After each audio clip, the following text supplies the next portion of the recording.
सभी को नमस्ते।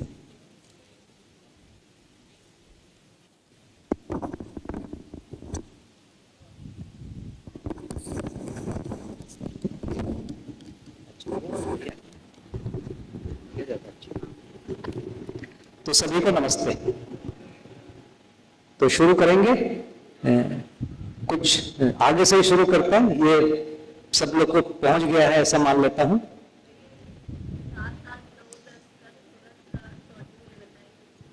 7, 8, 9, 10।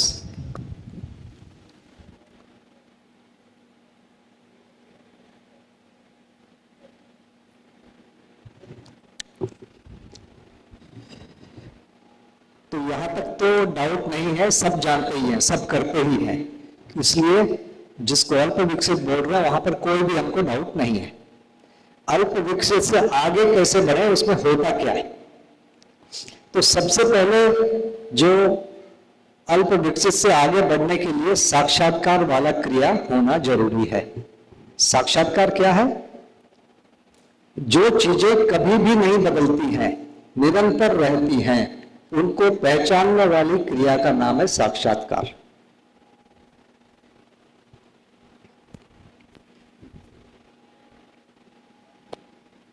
निरंतर रहने वाली वस्तुओं को पहचानना।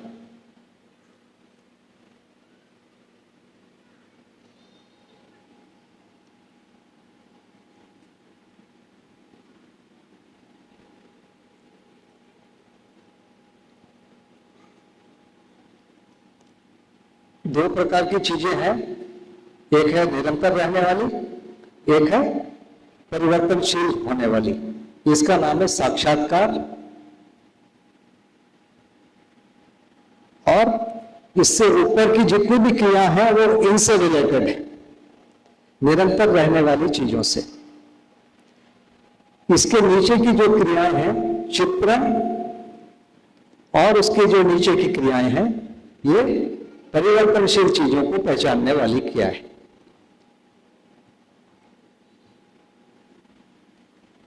ये दोनों में बड़ा एक अंतर है।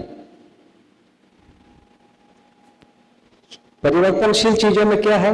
शरीर के लिए भोजन चाहिए, कपड़ा चाहिए, पानी चाहिए, मकान चाहिए, सब चीज परिवर्तनशील होती है। इसकी स्टडी जरूरी है, इसको समझना जरूरी है, इसको करना जरूरी है। किस लिए? नहीं तो शरीर वाला कार्यक्रम पूरा नहीं होगा। 4 विषय को हम अनिवार्य इसलिए मानते हैं क्योंकि इसके बिना मानव शरीर ही नहीं रहेगा, शरीर की परंपरा ही नहीं रहेगी। तो शरीर और उसकी परंपरा को बनाए रखने के लिए 4 विषय जरूरी है। उसको करने के लिए चित्रण तक की सारी क्रियाएं जरूरी है, जो परिवर्तनशील वस्तुओं को, परिवर्तनशील चीजों को देखना समझना है। जैसे खाना हम खा रहे हैं, थोड़ी देर में खराब हो जाता है। कपड़े पहनते हैं, कुछ समय के बाद सड़ जाते हैं। मकान है, टूट फूट हो जाता है। ये सारा परिवर्तनशील चीज है। तो एक प्रकार का हमारा नॉलेज है, अभ्यास है, वो परिवर्तनशील चीजों के लिए हो रहा है। और इसमें हम लोग एकदम एक्सपर्ट हो गए, बल्कि ओवर कर चुके हैं, जितना जरूरत नहीं उससे अधिक कर चुके हैं। ये वाला भाग है जीवन और उसकी तृप्ति के लिए है। 2 अलग अलग डिपार्टमेंट है। ये शरीर के लिए है, ये जीवन और उसके निरंतरता की तृप्ति के लिए है। इधर हमारा ध्यान ही नहीं है। किसी से भी पूछो, कोई भी चीज निरंतर है क्या? बोलेंगे नहीं है, सब अनित्य है। जो ज्ञान मार्गी है वो बताते हैं सब अनित्य है। एक ही है जो नित्य है। वो क्या है तुमको समझ में नहीं आएगा। क्या होगा? हमारे पैर पड़ो, पैसा चढ़ाओ, समझ में आएगा। तो ये चीजें अध्ययन में नहीं आ पा रही है। जो निरंतर रहने वाली चीजें हैं वो अध्ययन में नहीं आ पाई है। जैसे ईश्वर है, अध्ययन नहीं हुआ। आत्मा है, अध्ययन नहीं हुआ। स्वर्ग नरक का अध्ययन नहीं हुआ। मोक्ष का अध्ययन नहीं हुआ। तो साक्षात्कार वो क्रिया है जिसमें फर्स्ट टाइम इसको पहचाना जा रहा है। ये वस्तु क्या है? मोटा मोटा 3 वर्ड में हम इसको बोल रहे हैं, न्याय धर्म सत्य।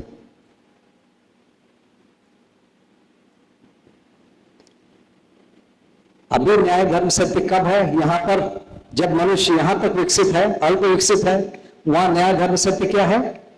प्रहित लाभ के अलग अलग कॉम्बिनेशन कोई हो, नया धर्म से तो बोल रहा है, वो निरंतर चीजों को पहचान ही नहीं रहा है। तो पहला जो निरंतर चीज पहचान रहा है वो है व्यापक वस्तु। पहला वो पांचों, घूम फिर के बोलूंगा तो ये पांचों, इनको पहचानना है।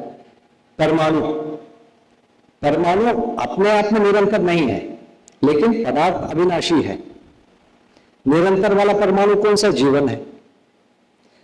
पदार्थ या परमाणु निरंतर नहीं है, लेकिन उसकी परंपरा निरंतर है।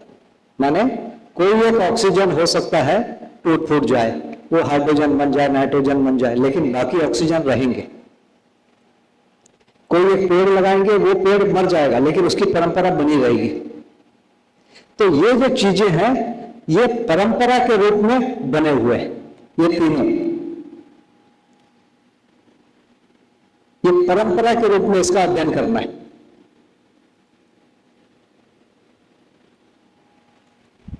जैसे मेरी मृत्यु हो जाएगी, लेकिन मानव की परंपरा बनी रहेगी। उसके लिए हमको कुछ कार्यक्रम करना होता है। जैसे संतान प्राप्ति हुई, उसका पालन पोषण हुआ, उसकी शिक्षा हुई, ताकि वो फिर इस परंपरा को बना के रख सके। तो इन तीनों की निरंतरता परंपरा विधि से है। ये और ये पहले से निरंतर है। व्यापक वस्तु निरंतर है, जीवन निरंतर है। तो जब तक ये दोनों समझ में नहीं आएगा, तब तक इसकी परंपरा की निरंतरता की आवश्यकता ही हमको नहीं समझ में आती है।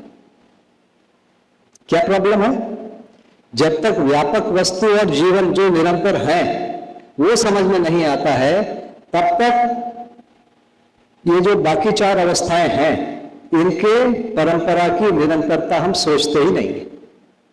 ये सबसे बड़ा प्रॉब्लम है। तो शिफ्ट कहां से होता है? जो पहला जो वस्तु है, साक्षात्कार में पहुंचने के लिए इन दोनों चीजों को समझना होता है। पहला वो समझेंगे तो अपने आप इनकी परंपरा समझ में आएगी। पदार्थ अवस्था की, प्राण अवस्था की, जीव अवस्था की, ज्ञान अवस्था की परंपरा क्या है समझ में आएगी। उस परंपरा में कैसे जीना है वो समझ में आएगा। कौन सी चीज परंपरा को नष्ट कर देगी वो भी समझ में आएगा। उन चीजों को मना करेंगे, निषेध है। जिनको जीना है उसका फिर अभ्यास है। ये पूरा कार्यक्रम बनता है। तो साक्षात्कार क्या चीज है? पहली बार हमने उसको पहचाना। ठीक ठीक होगी। इसके ऊपर की क्रियाएं भी यही है, मतलब इसी का और पुष्टि और पुष्टि और पुष्टि। पहली बार पहचाना गया, बाद में उसमें जानना शुरू हुआ और उसका प्रमाण प्रस्तुत कर पाए। ये तीन स्टेप अलग अलग है। तो साक्षात्कार में पहचानना हुआ, ये जो साक्षात्कार है इसमें पहचानना हुआ, ये जो अध्ययन बोध है इसमें जानना शुरू हो गया। इसमें पहचानना शुरू हुआ साक्षात्कार में, यहां जानना शुरू हो गया। बोध का मतलब है जानना, माने हमने इस रूप में समझ लिया है कि उसमें और आगे समझ में परिवर्तन नहीं होगा। जैसे हमने कोई लॉ समझा ना, किसी चीज को छोड़ेंगे सीधा नीचे आ जाएगा, ये मनुष्य समझ लिया है। अब इसमें परिवर्तन नहीं होगा समझ में, इसको कहते हैं जानना। तो हमने पदार्थ अवस्था के साथ कुछ चीजों को जाना है, प्राण अवस्था के साथ और कम चीजों को जाना है, जीव अवस्था के साथ और कम चीजों को जाना है, ज्ञान अवस्था के साथ कुछ भी नहीं जाना है। तो जो बोध है, जिसको हम अध्ययन बोध कह रहे हैं, इन दोनों, ये जो ऊपर के पांचों चीजें हैं, इनको इस रूप में जानना कि उसकी निरंतरता को हम पहचान सके, इसका नाम है अध्ययन बोध। तो जानना बोध से, साक्षात्कार से जानना शुरू हो रहा है और आत्मा तक पहुंच रहा है। तो हम चार शब्दों को प्रयोग करते हैं, जानना, मानना, पहचानना, निर्वाह करना। तो पहचानना, निर्वाह करना तो पदार्थ अवस्था में हो रहा है, प्राण अवस्था में हो रहा है, जीव अवस्था में हो रहा है। जीव अवस्था में मानना थोड़ा सा स्टार्ट हुआ। मानव में मानने के साथ जानना पूरा होता है। मानव मानने से ही स्टार्ट करता है। मानव जो है वो मानने से स्टार्ट करता है। छोटा बच्चा कहां से मानता है? ये मेरी माँ है, ये मेरे पिताजी है, खाने की चीज है, वो खराब चीज है, वो अच्छा चीज। मानव मानता है, मानने से जानने तक की यात्रा है। तो गलत चीजें मान ले तो जानने की यात्रा बाधा हो जाएगी। तो सबसे पहले मानने की चीजें क्या है वहां पहुंचना पड़ेगा। तो मानना मन से शुरू हो गया है, वो आत्मा तक चलता है। जानना साक्षात्कार से शुरू हो रहा है और आत्मा तक जा रहा है। पहचानना मन से शुरू है और चित्त तक जा रहा है। तो ये जो अध्ययन, ये जो साक्षात्कार है, वो निरंतर रहने वाली चीजों को पहचानना है, और बोध जो है निरंतर रहने वाली चीजों को जानना है। यहां से थोड़ा सा अंतर होता है। जैसे मान लीजिए मुझे किसी ने बोला एप्पल का पेड़ होता है, पेड़ एप्पल जो है पेड़ में फलता है। मैंने उसको सुन लिया, मैंने उसको मान भी लिया। पहचानूंगा कब? जब मैं एप्पल के पेड़ को देखूंगा, फला हुआ देखूंगा, तब माना जाएगा, पहचानना है। उसकी विधि क्या है? मान लीजिए आप मुझे पूरा अहमदाबाद घुमाए, ये देखो आम का पेड़ है, ये नीम का पेड़ है, ये केले का पेड़ है, आप 1000 पेड़ मुझे समझाए, एप्पल वाला भर नहीं दिखाए। अब बोले आप समझ गए एप्पल का पेड़ क्या है? ये भी नहीं है, ये भी नहीं, ये भी नहीं, ये भी नहीं। हम इस विधि से समझा रहे हैं। एप्पल का पेड़ को कैसे पहचान करवा रहे हैं? ये एप्पल नहीं है, वो देखो आम है, वो भी एप्पल नहीं है, वो नीम है, वो भी एप्पल नहीं है, वो केला है, वो भी एप्पल नहीं है, वो बेल है, वो भी एप्पल नहीं है। ऐसा आप 1 करोड़ वर्षों तक बोलो तो भी एप्पल नहीं पहचानेगा। तो क्या है पहचानना? माने उसके रूप गुण स्वभाव धर्म समेत देख लेना पड़ेगा, तब पहचानना होगा। तो अभी जो हम संबंधों को पहचान रहे हैं, हमने भाषा के रूप में समझा, क्रिया और पूरकता के रूप में नहीं समझा है। इसीलिए हमको प्रॉब्लम हो रही है इन चीजों के बारे में। तो पहचानना रूप गुण समेत ही है, बिना रूप गुण के पहचानना होता नहीं। जानना स्वभाव धर्म के साथ होता है। तो चित्त एक ऐसी जगह है, ये वाली जो जगह है चित्त, इसमें पहचानना और जानना दोनों मिला हुआ होता है। ये वाली जगह, ये निरंतर रहने वाली चीजों को पहचानता है, ये परिवर्तनशील रहने की चीजों को पहचानता है। इन दोनों के आधार पर पहचान पूरा होता है, फिर प्रमाणित होता है। यदि आपका ये वाला पूरा हो गया मान लीजिए किसी कारण से, और ये वाला नहीं हुआ है, तो प्रमाणित कैसे होंगे? ऊपर वाला मान लो हो गया, ये तो व्यवस्था नहीं है, लेकिन अभी बहुत बड़ी मान्यता है कि बोध हो गया लेकिन पहचान नहीं पा रहे, अनुभव हो गया लेकिन जी नहीं पा रहे। अभी सब लोग ऐसे कहते हैं। उसके लिए फॉर्मूला बनाया, ब्रह्म ज्ञान वाला जीना जरूरी नहीं है। एक ब्रह्म ज्ञान वाला कपड़ा पहनता है, एक कपड़े नहीं पहनता है, एक खाना खाता है, एक नहीं खाता, एक मांसाहार करता है, एक नहीं खाता, एक मदिरा पान करता है, एक नहीं करता। तो उन्होंने क्या बोला? ये अनुभव और जीने में कोई संबंध नहीं, अनुभव और जीने का कोई संबंध नहीं। मैं अपने भारत के एक ऐसी परंपरा में हूं से आया हूं जो ज्ञान के ठेकेदार है, हमारा परिवार, और हमारे परिवार में मांसाहार है। देवी देवताओं की पूजा होती है, उसमें मांसाहार होता है, चढ़ाते हैं। मेरे में बहुत ज्यादा ऐसे परिवारों में। तो क्या हो रहा है? अभी ये तय ही नहीं है हमारा आचरण क्या होना चाहिए। पता ना, कोई ज्ञानी कपड़े पहनेगा, कोई ज्ञानी कपड़े नहीं पहनेगा, वो भी ज्ञानी। एक मांसाहार करेगा, एक नहीं करेगा, दोनों ज्ञानी। एक विवाह करेगा, एक नहीं करेगा, दोनों ज्ञानी। एक कई विवाह करेगा, एक बिल्कुल नहीं करेगा, वो भी ज्ञानी। तो हमारा अनुभव और इसका आचरण का संबंध को हम नहीं बता पाए, इसके लिए प्रॉब्लम हुई। तो निरंतर रहने वाली चीजों को पहचानना बराबर साक्षात्कार, निरंतर रहने वाली चीजों को जानना बराबर ये निरंतर रहने परिवर्तनशील चीजों को पहचानना और निरंतर रहने वाली चीजों को पहचानना, ये जगह है। तो ये बात है। ठीक है, यहां रुकते हैं, क्योंकि इसी में चले जाएंगे ना तो हम आगे बढ़ नहीं पाएंगे। तो अब एक चीज पर हम चर्चा करते हैं, अनुभव के बारे में थोड़ी सी बात करते हैं। 10 क्रियाएं एक्टिव हो गई, उसको अनुभव बोल रहे हैं, जिसको अपन विकसित कह रहे हैं उसके बारे में थोड़ी सी चर्चा करते हैं।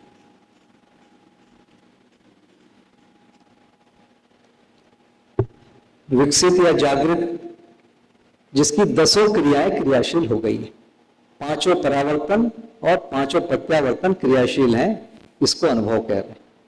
इसके लिए एक शब्द है, उसका नाम है क्रिया पूर्णता।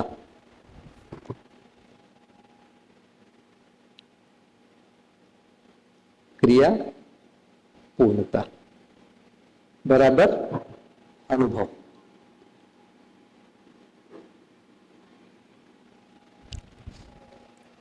ये अनुभव है, माने 10 क्रियाएं जागृत हो गई, इसके लिए एक शब्द है अनुभव। तो अनुभव सीधा नहीं होगा, अनुभव के लिए 4 स्टेप हमको आगे बढ़ने पड़ेंगे। तो सबसे पहला जो स्टेप है, मन और वृत्ति के बीच में पहले ये जो जंक्शन है मन और वृत्ति के बीच में तालमेल हो जाएगा, उसका नाम होगा भास।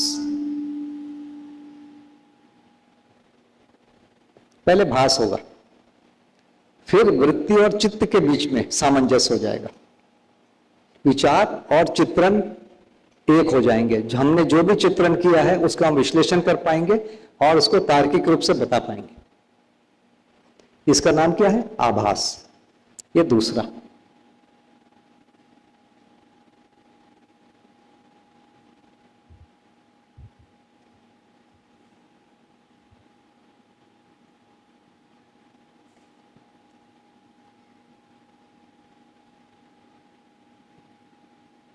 वृत्ति और चित्त के बीच में आभास होगा। इसके बाद चित्त और बुद्धि के बीच में होगा, इसको कहेंगे प्रतीति। और इसके बाद ये अनुभव। जैसे ही बुद्धि का प्रत्यावर्तन होता है वैसे ही आत्मा का भी प्रत्यावर्तन होता है, इसलिए ये जगह और ये जगह एक ही बिंदु हुआ, एक ही क्षण में वो होती है। तो अब हम आगे कैसे बढ़े, अनुभव तक कैसे पहुंचे? अनुभव तक पहुंचने के लिए पहली विधि है भास होना पड़ेगा, उसके बाद आभास होना पड़ेगा, उसके बाद प्रतीति होनी पड़ेगी, फिर अनुभव। अब भास क्या है? अनुभव दर्शन में लिखा हुआ है कि अमानव को भी ब्रह्म भासता है, माने आकाश है वो हर किसी को दिखता है। आकाश क्या है, इसके बारे में सारे तर्क बन जाए, उसका नाम है आभास। आभास वृत्ति और चित्त के बीच में है, माने विश्लेषण, तुलन और चित्रण ये होना जरूरी है, तब आभास बोलेंगे। जैसे आकाश पारगामी है, अभी तक मानव परंपरा वहां तक पहुंची ही नहीं थी। आकाश पारगामी है, अभी तक पहुंचा ही नहीं, तो पहली बार मध्य दर्शन में ये बात आई है। आइंस्टीन ने कहा है कि आकाश जो है कर्व है, स्पेस कर्व है। तो वृत्ति और चित्त के बीच में हर चीज का निश्चित एनालिसिस होके उसका निष्कर्ष निकल जाएगा। निष्कर्ष निकलेगा तभी प्रतीति होगी, निष्कर्ष नहीं निकलेगा तो प्रतीति नहीं होगी। तो इसकी विधि क्या है, आभास की विधि क्या है?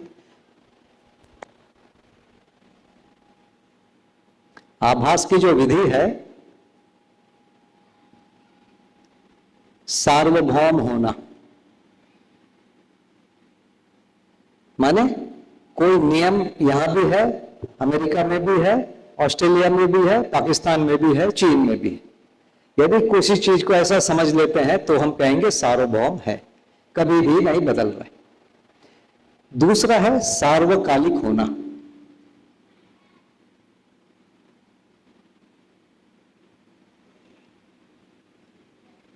ये दोनों जरूरी है, माने आज भी है, कल भी है, परसों, जिसको हम निरंतर बोल रहे हैं ना, क्रियापूर्णता माने निरंतर रहने की चीजें। निरंतर का मतलब हर स्थान में भी होना, हर समय में भी होना। आज जैसा है कल ऐसा है, करोड़ों अरबों साल बाद भी था, करोड़ों अरबों खरबों साल पहले भी था। उस जगह तक हमारा निष्कर्ष पहुंच जाए तो हम कहेंगे कि सार्वभौम और सार्वकालिक समझ गए। तो आभास के लिए जो पहली कंडीशन है, ये दोनों होना। दूसरा कंडीशन, तीसरा और चौथा क्या है? जीने में आए।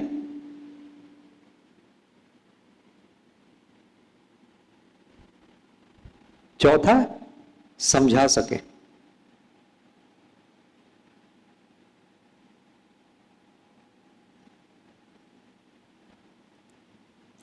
जैसे मान लीजिए मैं सिगरेट पीता हूं, आपको समझाना चाहता हूं कि सिगरेट पीना बुरी बात है, नहीं पियो। कोई समझेगा? कोई नहीं समझेगा। सुबह उठना चाहिए, सबको मैं ज्ञान देता हूं, उससे स्वास्थ्य अच्छा रहता है, दिमाग अच्छा चलता है, और मैं 8 बजे तक सोता हूं। कोई समझेगा? तो इनका कोई एक संबंध है, जीने में आए बिना समझाने में नहीं आएगा, जीने में आने के बाद समझाने में आएगा। तो आभास में ये दोनों चीजें आती है। इसको अपन बोलेंगे बौद्धिक,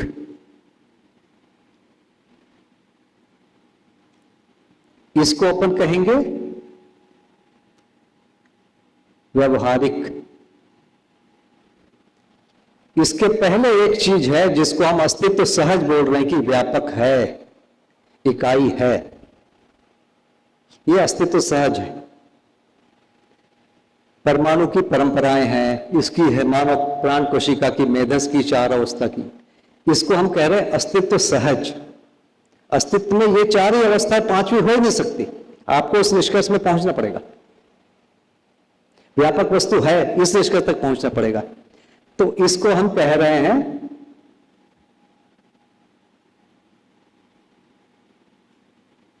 अस्तित्व सहज।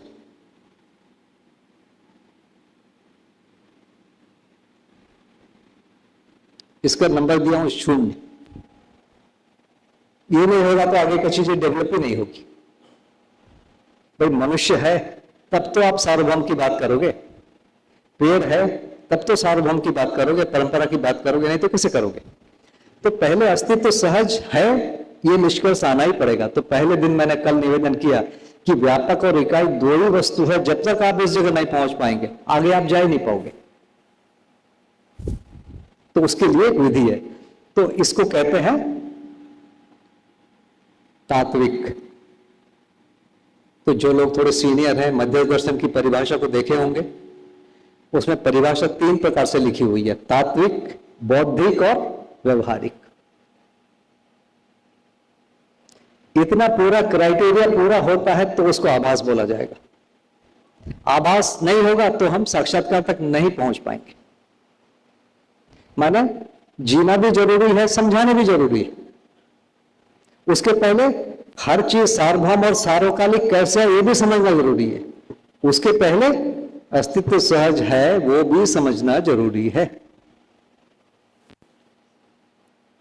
तो ये जो दर्शन, यहां जो हम क्लासरूम की जो बात करते हैं, सबसे पहले इसकी बात करते हैं, इसकी बात करते हैं, ये वाले की बात नहीं हो पाती है, या हमारा जो स्टेज में मंच में आकर जो थोड़ा बहुत व्यवहार है उतना ही होता है, खाने पीते समय थोड़ा सा होता है, इतना ही होता है। इसके ज्यादा व्यवहार के लिए फिर आपको जीने की जगह ही ढूंढना पड़ेगा, और जीने की जगह के लिए तो बेस्ट जगह है परिवार। कौन सा परिवार? जो ऐसा समझ के जी रहा है। अभी जो परिवार है उसमें 99.99 परिवार गलत हैं। कुछ सही है, ऐसा नहीं कि 100% गलत है, वो कई चीजें उनमें बहुत अच्छा है, पर कुछ चीजें छूट गई। तो बात हो रही कि हम आगे कैसे बढ़ेंगे। पहले हमको ये 5 चीजें पूरी करनी पड़ेगी। तो आभास होगा, आभास होने के बाद उसी के क्रम में जब जीने लगेंगे तो साक्षात्कार होगा, उसके पहले साक्षात्कार नहीं। उसके बाद की क्रियाएं ऑटोमेटिक है। ठीक है भैया, एक बात और हो गई है।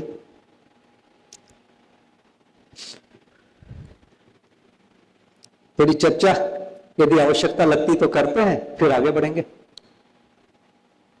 जी हाँ, बौद्धिक और तार्किक एक ही बात, बिल्कुल। आपने परिभाषा संहिता पढ़ा है, ठीक है।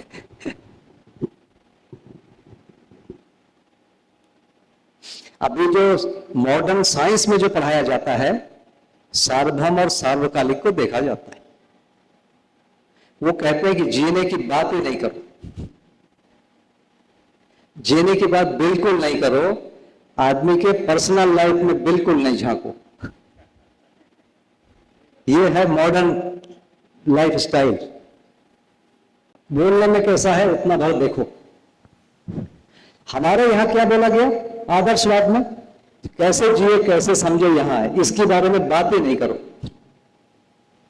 आदर्शवाद क्या बोलता है, इस पर बातें नहीं होगी, केवल इस पर बात होगी। क्या करो, सुबह उठो, पूजा पाठ करो, माता पिता के चरण छुओ, गुरु के पैर दबाओ, दान करो, सेवा करो, पुण्य करो। तो एक परंपरा व्यवहारिक में रह गई, तार्किक और बौद्धिक में जाने की कोशिश नहीं कर रही है। जो भी कोशिश किया उसको दबाया उन्होंने। कोपरनिकस को मार डाला, गैलीलियो की आंखें फोड़ दी, यहां भी बहुत कुछ किए। तो आदर्शवादी परंपरा इसके विरोधी है, बौद्धिक और तार्किक चीज की। भौतिकवादी परंपरा इसके बहुत बड़े समर्थक है, जीने की विरोधी। मध्य दर्शन इन पूरे को बोल रहा है। जी दीदी। भैया, ये अभ्यास पूर्वक ही अध्ययन होता है, ये चीज व्यावहारिक पाठ को पुष्ट करने के लिए, ऐसा मैं समझू, ठीक है? हाँ, हाँ, हाँ। देखिए, हम लोग यहाँ यदि खराब भाषा बोलेंगे, खराब बॉडी लैंग्वेज होगा तो कोई हमसे सुनेगा? आप हमारे सारे प्रबोधक को देखिए, कम से कम इसमें तो एकदम फिट है ना। हो सकता है ये वाला कमजोर होगा, लेकिन ये एकदम फिट। हेलो, आपने बताया कि जीने के लिए परिवार ही बेस्ट, जीने के लिए परिवार ही बेस्ट है। तो जो साधु लोग परिवार नहीं बनाते हैं, इन लोगों को कैसे वो साक्षात्कार होता है? साधु लोगों ने ये मान के रखा है कि परिवार बंधन है। परिवार बंधन है, मान के रखा है। मान के रखा है। अच्छा। विवाह बंधन है, मान के रखा है। घटिया काम है, मान के रखा है। हमारे राजा मान के रखे कि कई विवाह करना शान है, बड़ा राजा वो है जो ज्यादा विवाह कर लिया। तो हमारे जो दो आदर्श रहे, साधु और राजा, वो जीने में नहीं आ सकता है आम आदमी का। ये प्रॉब्लम। हमारे साधु कमा के नहीं खाते, मांग के खाते। इसको हमने बहुत हाई ग्रेड माना, अहंकार खत्म होता है बोले। हमारे यहाँ एक परंपरा है, अब उपनयन संस्कार है ना। ऐसा माना जाता है कि जन्म से सभी शूद्र हैं, संस्कार के द्वारा वो द्विज बनता है, दोबारा जन्म होता है। तो जो उपनयन संस्कार है, जिसको जनेऊ कहते हैं, है ना, थ्रेड सेरेमनी अंग्रेजी में कहते हैं लोग, उसमें क्या होता है, उसको द्विज बनाया जाता है, दूसरा जन्म होता है। तो दूसरा जन्म जब होता है तो एक कोई प्रक्रिया करते हैं, कान में कुछ मंत्र बोलते हैं, उसके बाद वो सबसे पहले भिक्षा मांगता है। पहला काम है भिक्षा मांगना, मैं मांग के आया हूं ठीक है, हमारी ट्रेनिंग हुई है। तो भिक्षा मांगते हैं 5 लोगों से। तो जो पहले भिक्षा देता है फर्स्ट, उसको भिक्षा पिता और भिक्षा मां कहते हैं। गृहस्थ से भिक्षा मांगेगा और उनको पूरी जिंदगी वैसा मानते हैं जैसे माता पिता को मानते हैं। मैं उस परिवार से, उस परंपरा से आया हूं, करके आया हूं। तो भिक्षा को इतना श्रेष्ठ माना गया, क्यों? क्योंकि यह अहंकार को समाप्त करता है। हमारे यहां यह माना गया कि अहंकार सबसे बड़ा दुश्मन है, उस पर काबू करो। उसके लिए सबसे सरल रास्ता क्या है? भीख मांग के खाओ। भीख मांगना वाकई में बहुत कठिन है बहुत ही कठिन है, ये माना गया।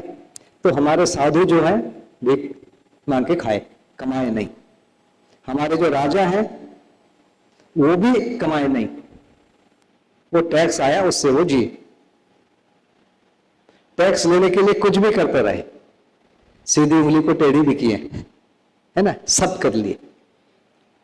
तो हमारे जो 2 आदर्श रहे, उनके जीने में क्या आ रहा है?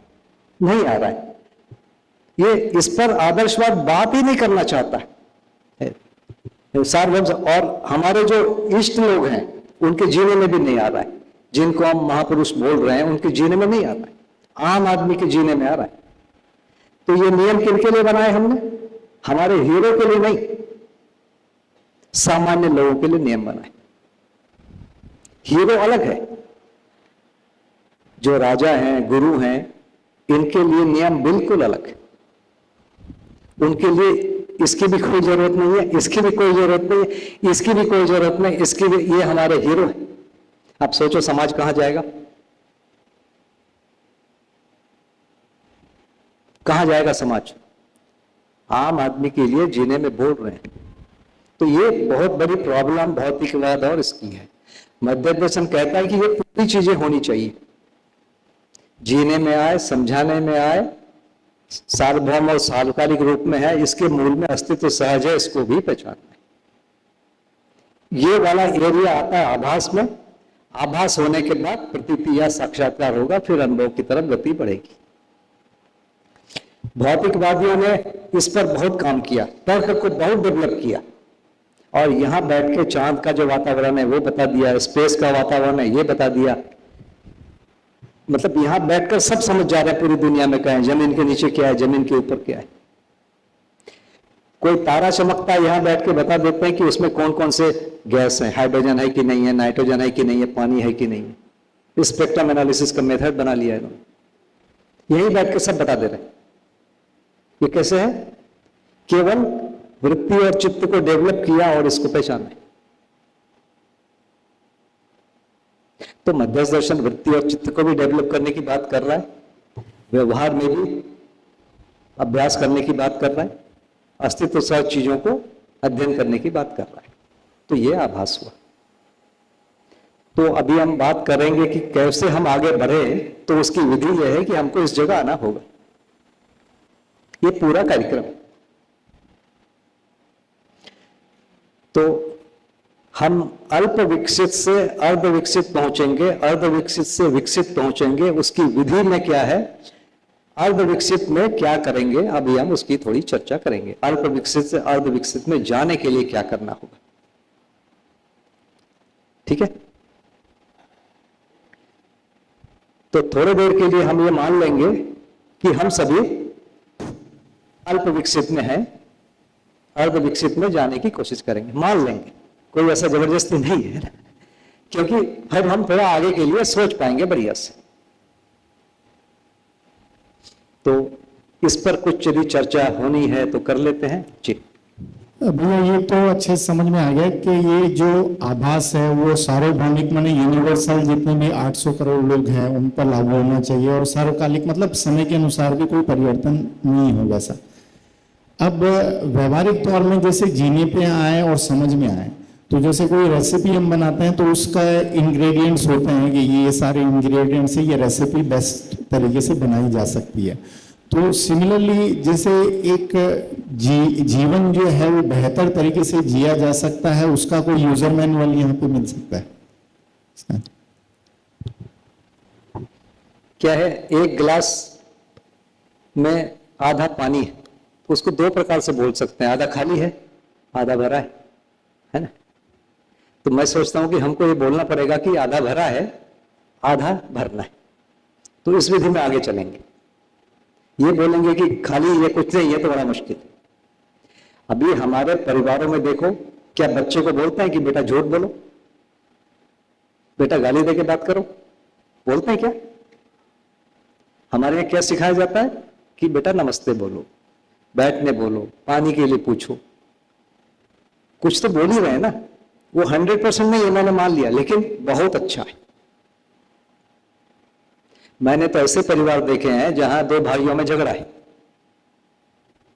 बात नहीं करते, लेकिन समाज में जब जाते हैं तो छोटा भाई बड़े भाई के पैर छूता है, बाजू में बैठता है, इतना मेंटेन करता है।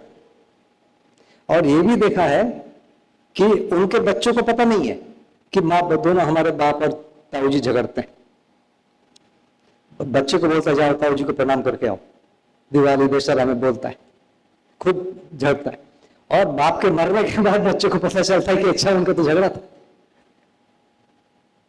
तो हम ऐसे परिवारों को देखा है हमने, बहुत निभाते। तो बहुत सारी अच्छी चीजें हैं, उसको पहचानना पड़ेगा ना कि अच्छा है। कुछ कमी है उसको भी पहचानना पड़ेगा। हम विश्वगुरु थे, विश्वगुरु हैं, बोलने से काम नहीं चलेगा। कमियां हैं, उसको पूरा करना है, उधर जाना ही पड़ेगा ना।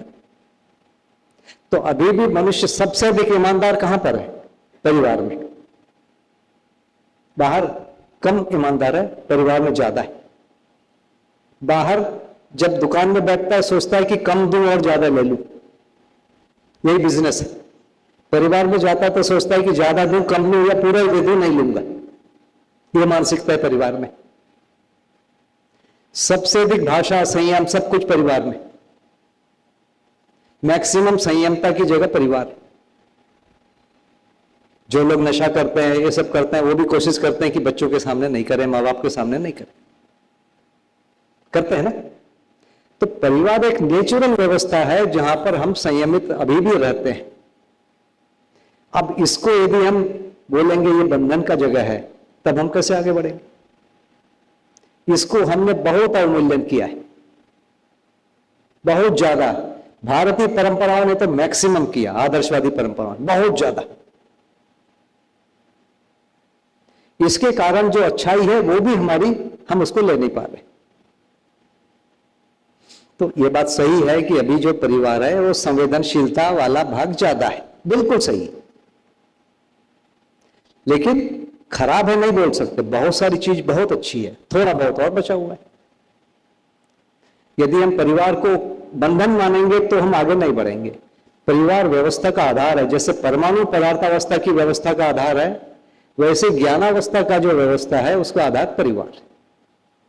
तो परिवार के बारे में अध्ययन आवश्यक है। तो इस विधि से हम पहुंचेंगे।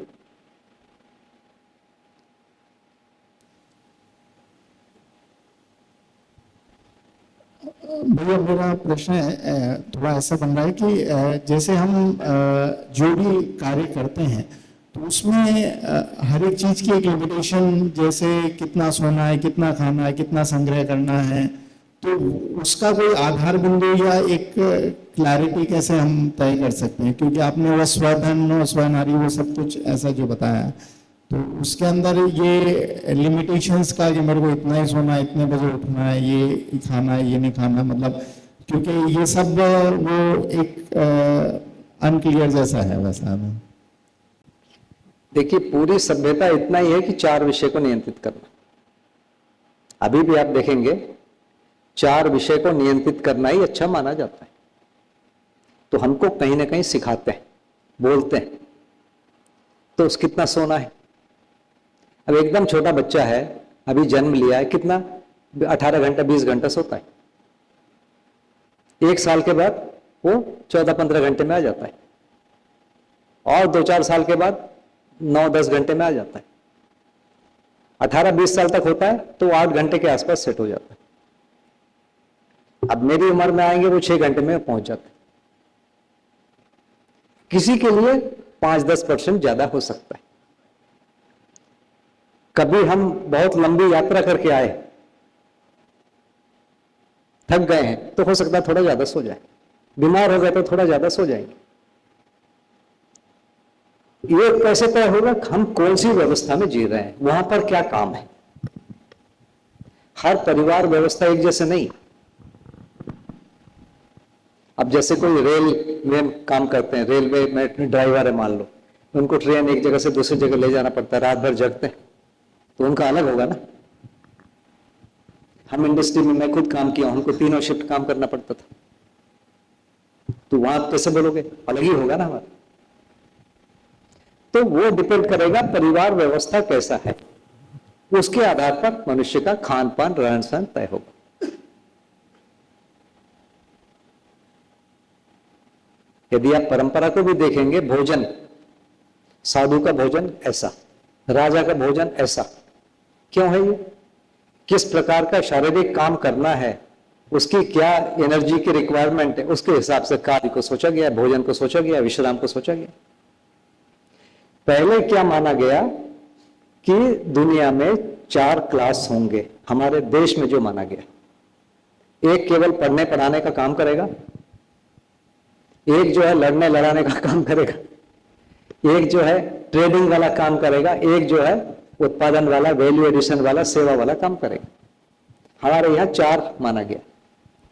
बाकी पूरी दुनिया में 3 माना गया कैटेगरी। उन्होंने पढ़ने पढ़ाने वाले को कैटेगरी ही नहीं माना। आप हिस्ट्री और सोशल साइंस को पढ़ के देख लीजिए, कहीं भी पढ़ने पढ़ाने को हाई वैल्यू नहीं दिया गया। रूरल क्लास है, वॉरियर मतलब जो वॉरियर क्लास है, बिजनेस क्लास है और सर्विस क्लास। हमारे देश में एक बड़ा क्लास माना गया, उसके लिए आचरण के बहुत कठिन नियम है, वो मांग के ही खाएगा, उत्पादन नहीं करेगा बोल रहे। मतलब आर्थिक रूप से उसको कितना डिपेंडेंट रखा,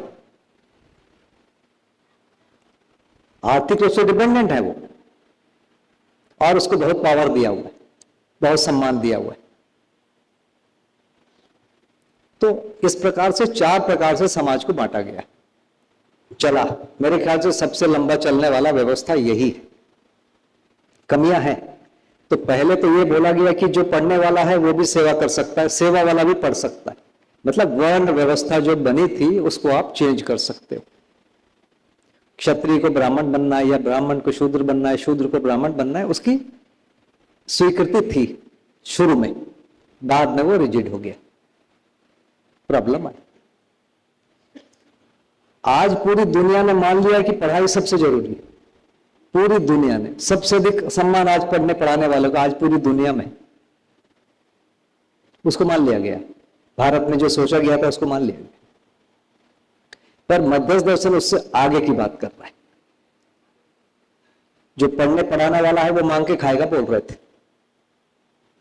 तो बाद में 2 कैटेगरी बनी, बुद्धिजीवी और श्रमजीवी। एक भी आदमी आज श्रमजीवी बनना नहीं चाहता है, सब बुद्धिजीवी बनने चाहते हैं। भयंकर असंतुलन हो गया समाज में। मध्यस्थ दर्शन कहता है कि हर व्यक्ति को बुद्धिजीवी होना है, हर व्यक्ति को श्रमजीवी होना है। वो समझेंगे और मैं काम करूंगा वो नहीं चलेगा, या मैं समझूंगा वो काम करेंगे ये नहीं चलेगा। हर व्यक्ति को बुद्धिजीवी होना है, जीवन की तृप्ति चाहिए, शरीर के लिए भी उसको कार्यक्रम करना है। ये पूरा बात हो। तो यदि अपन परंपराओं को देखेंगे, भारत से लेकर दुनिया की परंपरा में इस ढंग से सोचा गया। अभी तक सोचा ही नहीं गया कि हर व्यक्ति बुद्धिजीवी और श्रमजीवी होगा। जरूर कुछ लोग किए हैं, लेकिन उनको बहुत समाज ने मान्यता नहीं दिया। यदि हम हमारे साधुओं को देखेंगे, मैक्सिमम साधु मांग के खाएं, बहुत रेयर कोई साधु है जो कमा के खाए। तो हर व्यक्ति स्वावलंबी भी होगा, समाधानित भी होगा। तो ये जो हम 6 क्वालिटी सुनते हैं, स्वयं में विश्वास, श्रेष्ठता का सम्मान, इस ढंग से प्रतिभा और व्यक्तित्व में संतुलन, व्यवहार में सामाजिक और व्यवसाय में स्वावलंबी, ये 6 चीज एक मनुष्य में होगा तो वो पूरा है। अब बनेगा कैसे? बनाने की जो सिस्टम है वही नहीं है। परिवार में भी बोलते हैं पढ़ो, है ना, तो अब काम मत करो, काम करना छोटा है, ये सब धीरे धीरे हमारे मन में घुस गया। अब ये पूरा चीज को धीरे धीरे बदलेगा। तो पहले कहां बदलेगा? लॉजिक में बदलेगा। ये जरूरी क्यों है, ऐसा ये सब आएगा। फिर कुछ दुस्साहसी लोग होंगे जो जीने की कोशिश करेंगे, बेचारे मार खाएंगे, है ना। उसके बाद वाले थोड़े दुस्साहसी होंगे जो कम मार खाएंगे। उसके बाद कुछ लोग सफल भी हो जाएंगे। तो इसी विधि से चीजें होती है, अभी भी इसी विधि से होता है। कुछ लोग सीमा में लड़ते हैं तब तो हम सुरक्षित हैं, वो मरते ही है ना कुछ लोग तो, और ये माना ही जाता है कि वो तो मरेंगे ही भाई, गए हैं, मरना ही तो गए, देश के लिए मरने गए। उनको सम्मान देते हैं, उनके परिवार को सम्मान देते हैं, बहुत पहले से विधि चली आ रही। तो इसको स्टैब्लिश करने के लिए हम लोगों ने बहुत प्रयास किया है मानव परंपरा ने। तो जिसको हम डिसिप्लिन बोल रहे हैं वो 2 जगह दिखता है। एक दिखता है सेना में, क्यों? वहां मरने मारने वाली बात है, जरा सा चूके तो मर जाओगे। तो डिसिप्लिन भी होना है, ओबीडियंट भी होना है। हम लड़ रहे हैं, उधर से कोई आ रहा है, हमको दिख नहीं रहा है, तो कोई हमको मैसेज देता है तो हमको सुनना पड़ता है। तो किसी चीज को ओबे करना, डिसिप्लिन रहना, ये अनिवार्य है सेना में। वैसे ज्ञान परंपरा में, जैसे आपको साधना में जाना है, वहां भारी डिसिप्लिन, सुबह उठो, नहाओ, ये करो, वो करो, बहुत डिसिप्लिन को 2 जगह सोचा गया, ज्ञान के लिए और लड़ने के लिए। मध्य दर्शन डिसिप्लिन को कहां कह रहा है? परिवार व्यवस्था में जीने के लिए। डिसिप्लिन किस लिए चाहिए? परिवार व्यवस्था में जी के सफल हो सके। तो परिवार व्यवस्था में जीने के लिए कितना उठना है, कितना सोना है, कितना खाना है, कितना कमाना है, इस सबको अब नए सिरे से हम सोचेंगे। परिवार मध्य दर्शन डिसिप्लिन के पक्ष में नहीं है, विरोध में नहीं है, बिल्कुल पक्ष में। परिवार व्यवस्था में जीने के लिए जो आचरण चाहिए उसको पहले समझेंगे फिर करेंगे, इसी का नाम डिसिप्लिन है। अभी तक लड़ने मारने मरने के लिए डिसिप्लिन है, ज्ञान पाने के लिए डिसिप्लिन है। मध्य दर्शन परिवार व्यवस्था में जीने के लिए डिसिप्लिन की बात करता है। ये स्टार्ट भी है, ये एंड भी है। परिवार छोड़कर नहीं जाना है, परिवार में जीना है, परिवार में मरना है। तो ये बात ठीक है। और आगे बढ़े।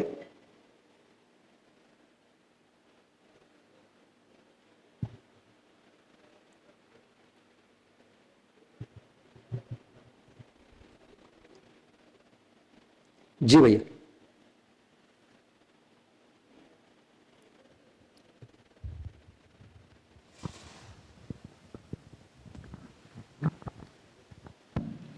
भैया आपने अभी मानव के बारे में बताया कि बुद्धिजीवी और श्रमजीवी है, और इसी वजह से आज समाज में समस्या भी दिख रही है कि भाई कोई भी श्रम करना नहीं चाहता है, क्योंकि श्रम को अपमानित किया गया। मतलब जो बुद्धिजीवी है उसको बढ़िया सी ऑफिस, बढ़िया सा व्हीकल, उसका सम्मान मैनेजर, वाइस प्रेसिडेंट, और वो नीचे वाला बेचारा कारीगरी और सुपरवाइजर, ऐसी बात हुई। अब उसकी वजह से सभी व्यवसायों में देखे तो कोई श्रम करना चाहता नहीं है और सभी बुद्धिजीवी बनना चाहते हैं। तो इसका सॉल्यूशन क्या? क्योंकि ये आज बड़ी समस्या बन चुका है समाज के अंदर। तो ये हमने हजारों साल की मेहनत के बाद कमाया है, ये कमाया है। तो अभी उसका सॉल्यूशन भी हमें निकालना ही तो पड़ेगा। भाई कुछ लोग जिएंगे, उसको देख के होगा। अच्छा, मतलब बुद्धिजीवी को श्रम करना शुरू करना पड़ेगा, ये कहना है आपका? मैं जब बाबाजी से मिला जी फर्स्ट टाइम, तो मुझे बहुत ही आश्चर्य हुआ। एकदम फिट थे, मैं उनके साथ चल नहीं पा रहा था। अभी भी मेरे बराबर यहाँ मुझे लगता है कि कम ही लोग हैं जो चलते होंगे। मैं जितना चलता हूँ या स्पीड से चलता हूँ। मैं उस समय तो यंग था। तो एक बार मुझे बाबाजी के साथ किसी एक कॉलेज में कुछ कार्यक्रम में जाना था। तो कॉलेज के जो कॉरिडोर है थोड़े लंबे होते हैं, तो पैदल चलना पड़ा। मैं बाबाजी के बराबर चलने के लिए मुझे दौड़ना पड़ा। मैं 25 का था, बाबाजी मतलब 70 के। तो फिजिकली फिट थे वो, पूरे समय व्यस्त रहते थे, काम भी करते थे। 80 साल की आयु तक वो खेत जाते थे। तो कुछ चीजें हैं जिसको देखकर मेरे में ये आया। कुछ मैंने अपने में कोशिश भी किया। तो मेरे साथ और जो लोग हैं अभी मानवतीर्थ में, वो लोग बहुत अच्छा काम कर रहे हैं, श्रम भी कर रहे हैं, खूब सेवा कर रहे हैं। तो एक व्यक्ति का प्रभाव हुआ। बाबाजी से जुड़े आज सभी लोग गौशाला रखे हुए, सभी लोग खेती कर रहे हैं या करने का सोच रहे हैं। बहुत सारे लोगों ने खेत लिया है, कर पा रहे हैं, नहीं कर पा रहे, लेकिन एक स्टेप तो आगे बढ़े। ज्यादातर लोग अब संयमित हो रहे हैं, व्यायाम कर रहे हैं और अपनी बॉडी को फिट रख रहे हैं। ज्यादातर लोगों को देख रहा हूं जो दर्शन में थोड़ा सा जुड़ा, आगे बढ़ा।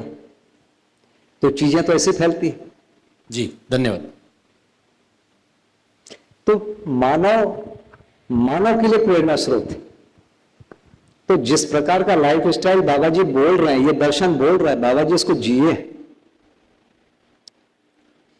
पहले तो आदर्शवादी विधि से जिए, समाधि और संयम तक। आदर्शवादी विधि तक जीने के बाद जब उनको अनुभव हुआ, तो उनको लगा कि मेरा आचरण भी वैसे ही होना चाहिए। तो उन्होंने आचरण को, जो कमी थी उसको ठीक किया। अब कितनी कमी थी? क्या बाबाजी मांग के खाए? बाबाजी मांग के नहीं खाए। साधना विधि में शुरू के 3.5 साल पत्ते खाए, लेकिन मांगा नहीं। एक बार एक राजा आके बहुत सारे पैसे दिए, उनको बाबाजी ने लौटाया, बोला इसमें मेरी साधना नहीं होगी। उसके बाद वहां खेती थी, गौशाला था, मधुमक्खी पालन करते थे, औषधियां खुद बनाते थे। और ये भी है कि अम्बा दीदी है, आप लोग मिलेंगे, मिले भी हैं, पूछ भी सकते हैं, उनका एक टाइम का भोजन जंगल में होता था। मतलब जंगल में बहुत सारे फल मूल कंद होते हैं, उसको खाते थे। तो पहले भी परधन में नहीं जिए, स्वधन में ही जिए। अच्छा, अमरकंटक में भयंकर ठंड पड़ती थी, किसी के घर में स्वेटर नहीं था, होता ही नहीं था स्वेटर, सबके घर में आग जलती रहती थी, वहां बैठते थे। तो वहां भी तो लोग जीते हैं, बढ़िया जिए। और सारे दादाजी के मैं तीनों बच्चों को देखता हूं, बहुत फिट है, फिजिकली जबरदस्त, उनका शरीर अच्छा है। तो इतने प्रतिकूल कंडीशन में रहे, शरीर कमजोर हुआ पर नहीं, ज्यादा अच्छा हुआ। तो स्वधन भी था, स्वनारी स्वपुरुष भी था, दयापूर्ण कार्य भी था। बाबाजी के बच्चे बाहर ही पढ़ना पड़े, क्योंकि वहां 5वीं तक स्कूल था। कहां पढ़े? किसी बाबाजी के मित्र या शिष्य उनके घरों में रह के पढ़े। बाबाजी के घर में भी मेरे जैसे कई लोग रह के पढ़े। हमने बाबाजी को कभी एक पैसा नहीं दिया खाना खाने का, 25 साल रहे। तो पहले कैसे जीते थे? पहले भी ऐसा ही जिए हैं वो। पहले भी स्वधन, स्वनारी, स्वपुरुष, दयापूर्ण कार्य वाला भाग किए हैं वो, तब उनको यहां तक संयम हुआ, शायद नहीं तो होता भी नहीं। जैसे बाबाजी अपने परिवार में थे, उनके परिवार में गाय थी, कृषि था, धान चावल की कृषि नहीं थी, फलों की खेती थी, नारियल, सुपारी, पान, इन सब की खेती थी, काली मिर्च, वो किए। बनारस गए, तो बनारस गए तो गुरुजी ने बोला था बनारस जाओ, 1 साल कुछ साधना करने बोले। तो वहां पर उन्होंने एक सिलाई मशीन ले लिया किराए में, और सिलाई मशीन से काम करते थे। शाम को जितना पैसा होता था उसमें से दूध या मलाई खाए, पूरे 1 वर्ष और कुछ नहीं खाए, दूध और मलाई खाए, और बाकी पैसे को बांट दिया। नेक्स्ट डे फिर 0 से स्टार्ट किया। तो आप पूरी जिंदगी को देखेंगे ना, तो वो हमेशा स्वावलंबन के पक्ष में रहे, कभी मांग के नहीं खाए। तो जो उनका जीना है वो फिर प्रेरणा देता है। तो संयम करने के बाद उनको बहुत कम सुधार करना पड़ा आचरण वाले भाग में। मुझे लगता है कि 99.9 था ही, ऐसा लगता है कि 100 ही था। मुझे 0.1 कम है, मुझे नहीं समझ में आता है कि उनका कम भी था कुछ। तो जबकि उनके घरों में बोला, अच्छा घर से उन्होंने वही चीजें लिया जो काम का है, मतलब उत्पादन करने वाला उन्होंने लिया, सेवा करने वाला लिया, श्रम करने वाला खूब काम किया, और साधना जो उपासना है उसको भी लिया, ज्ञान वाले भाग को छोड़ दिया। वेद और वेदांत का जो ज्ञान है उस पर प्रश्न चिन्ह किया, उसको नहीं माना। उपासना को 100% निष्ठा से किया, पूरे जो उसके नियम पालन है 100% किया। केवल एक चीज पर डाउट किया, परिवार व्यवस्था में जिए, वो तो परिवार था ही बाबाजी का वैसा। तो उन्हीं चीजों को उन्होंने लिया जो आगे भी कंटिन्यू हुआ, उसी चीज को छोड़ा जो आगे कंटिन्यू नहीं हुआ। उन्होंने जो ज्ञान आ गए उससे परहेज किया, उस पर प्रश्न किया, उस प्रश्न करने के बाद फिर साधना करने गए। और ऐसे नहीं मनमानी तरीके से साधना करने गए, उनके गुरु नहीं बोला जाओ, तब गए।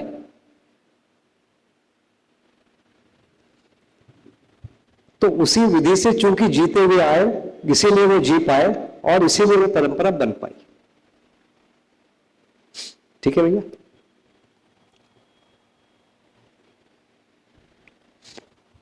तो ये वाला भाग हो गया।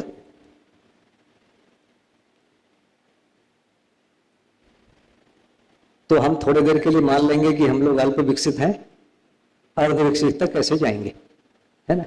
या मध्य दर्शन क्या कह रहा है उस पर हम फोकस करेंगे।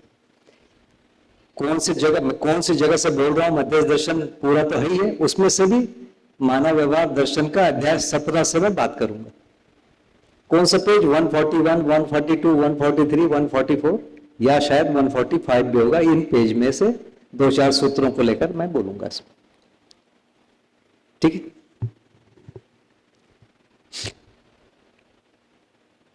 तो यहां तक तो सभी में है, हम सभी अल्प विकसित हैं, ये वाला कर ही रहे, मतलब चित्रण हो रहा है, विश्लेषण हो रहा है, तुलन हो रहा है और आस्वादन और चयन हो रहा है। तो सबसे पहले जो करना है, ये वाले जगत पर हम काम करेंगे। तो उसमें लिखा है कि न्यायपूर्ण व्यवहार और धर्मपूर्ण विचार करेंगे। तो अल्प विकसित में ही एक व्यक्ति इच्छापूर्वक, मान्यतापूर्वक यश जब यहां जीता है चित्रण तक की क्रिया में, अल्प विकसित तक, उस समय वो न्यायपूर्ण व्यवहार और धर्मपूर्ण व्यवहार विचार करता है। उसमें 4 क्रम से सूत्र दिए हुए हैं। तो पहले इतना होता है, उस समय बुद्धि काम नहीं कर रही है तो भी, मतलब इन 5 से ही वो न्यायपूर्ण व्यवहार और धर्मपूर्ण व्यवहार के विचार कर ले रहा है, मानकर, अभी जाना नहीं। उसके बाद सेकंड स्टेज में लिखा है कि बुद्धि के संकल्प के कारण वही न्यायपूर्ण व्यवहार और धर्मपूर्ण विचार कर रहा है। इतना करने के बाद फिर बुद्धि का प्रत्यावर्तन होता है, अनुभव पूर्वक वही न्यायपूर्ण व्यवहार और वही धर्मपूर्ण विचार करता है। माने मुझे अनुभव होगा, उसके बाद में सही आचरण करूंगा, ये तो सही है। अनुभव के बाद आचरण सही होगा। अनुभव के पहले क्या करूंगा? चोरी, डकैती, लूट, हत्या क्या करूंगा? क्या चोरी, डकैती, लूट, हत्या करते करते अनुभव होगा? कैसे होगा? उन्होंने लिखा है न्यायपूर्ण व्यवहार करते करते होगा, धर्मपूर्ण विचार करते करते होगा। वो अनुभव के पहले ही करना पड़ेगा, तब अनुभव होगा। तो करना यही है।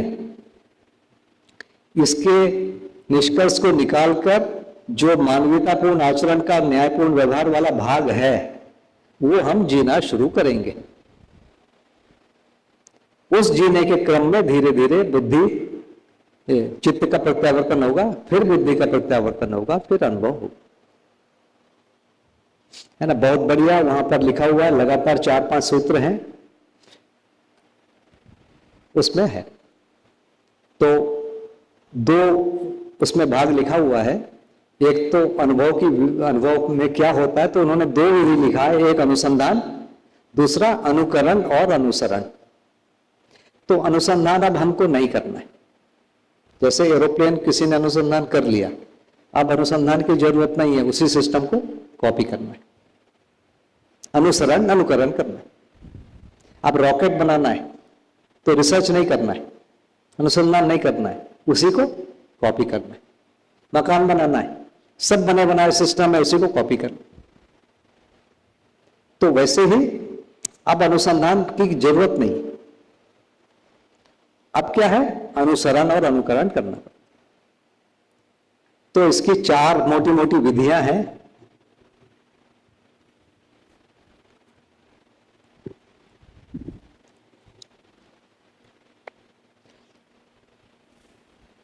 पहला है आज्ञा पालन।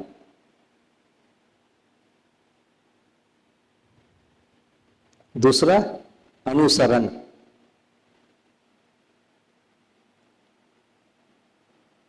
तीसरा अनुकरण,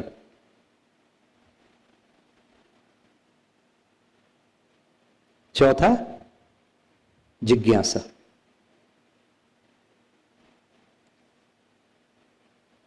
चार विधि है जो हमको करना है। आज्ञा पालन किन के लिए? छोटे बच्चों के लिए।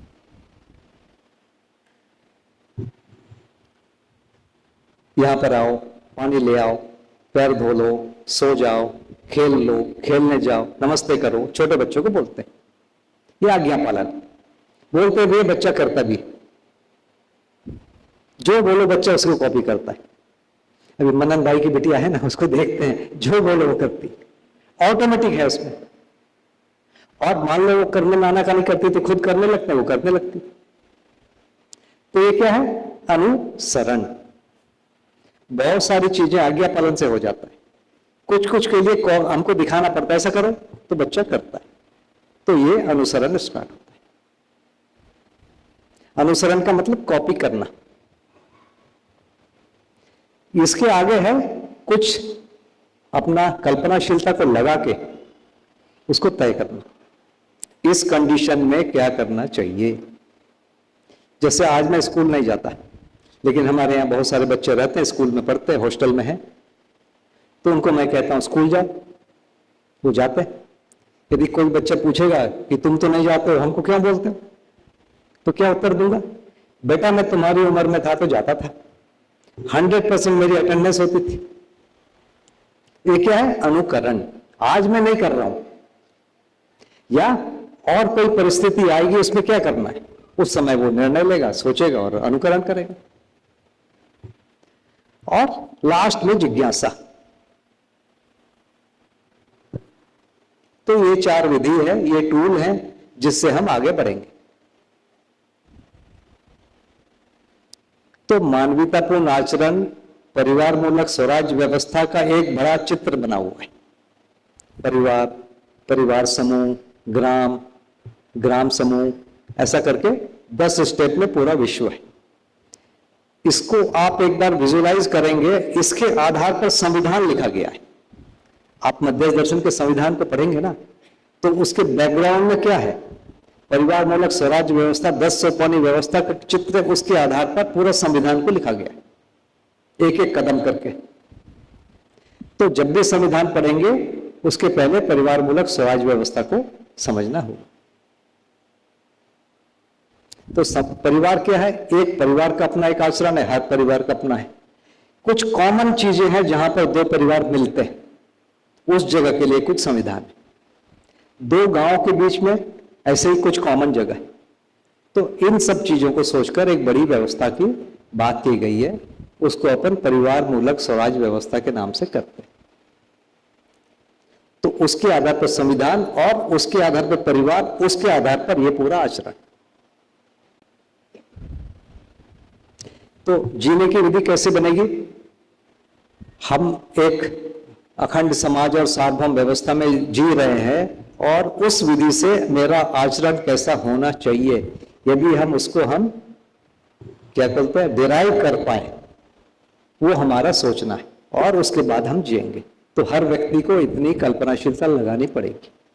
कुछ काम 100% कॉपी से हो जाएगा, कुछ काम आज्ञा पालन से हो जाएगा, कुछ वाला जो अनुकरण वाला भाग है उसके लिए हमको कल्पनाशीलता, कर्म स्वतंत्रता का प्रयोग करना पड़ेगा, उसको डिराइव करना पड़ेगा, और यहां हमारी कल्पनाशीलता का मैक्सिमम उपयोग होगा, फिर हमारे जीने में वो आने लगेगा। तो ये इसकी विधि हुई।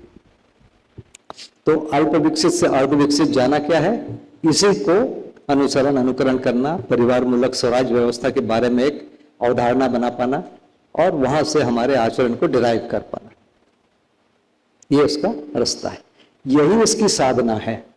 मध्यस्थ दर्शन की कोई दूसरी साधना विधि नहीं है। फिर से एक बार बोलता हूं कि मध्यस्थ दर्शन की केवल यही साधना विधि है, परिवार व्यवस्था में जीना, मानवीय सभ्यता संस्कृति में जीना, मानवीय शिक्षा को फॉलो करना, मानवीय संविधान को फॉलो करना, ये मध्यस्थ दर्शन की साधना विधि।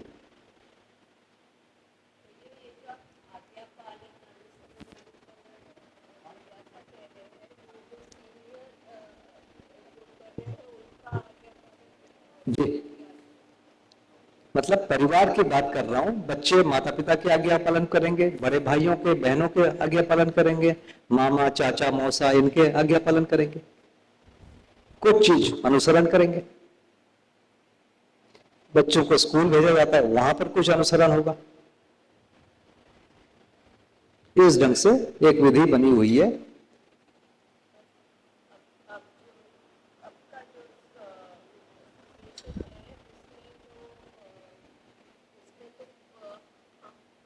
वो समझ नहीं बननी है, तो वो अध्ययन के द्वारा माता पिता को समझ विकसित करके फिर होगा ना परिवार में।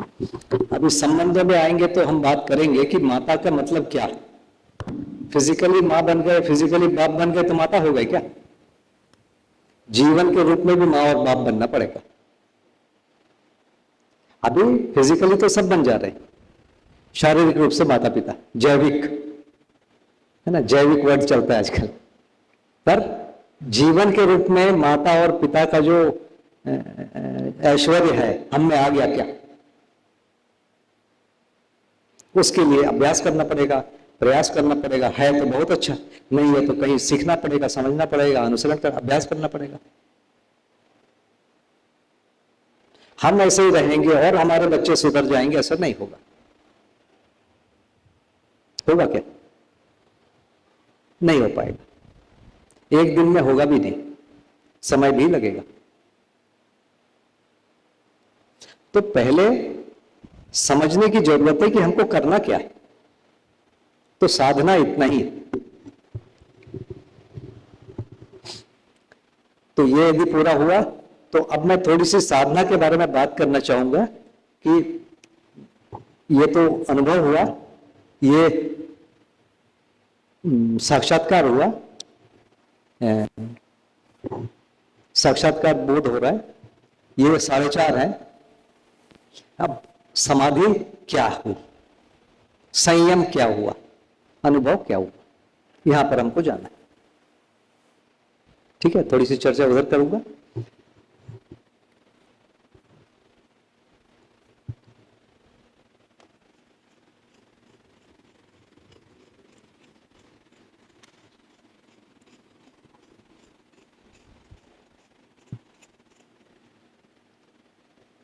तो एक तो क्रियापूर्णता लिखा हुआ है। क्रियापूर्णता का मैंने अनुभव, लास्ट वाला जो है 10 क्रियाएं जागृत हो गई है, एक्टिव हो गई है, काम कर रही है। तो हमने सब प्रकार का देखा था कि पदार्थ परिणाम अनुसंगी है, प्राण अवस्था बीजानुषंगी है, जैसा बीज है वैसा वृक्ष होगा, फल होगा। जीव अवस्था वंशानुसंगी है, उसका कंट्रोल जगह मेधस्तंत्र है। ज्ञान अवस्था संस्कार अनुसंगी है और उसका कंट्रोल जीवन से है, वो एक्टिव होगा जीवन की जागृति से, नहीं तो नहीं होगा। जीवावस्था का मेधस्तंत्र जैसा है वैसा वो जीता ही है, उसको कुछ नहीं करना है। ज्ञानावस्था का जीवन से है और ये संस्कार अनुसंगी है।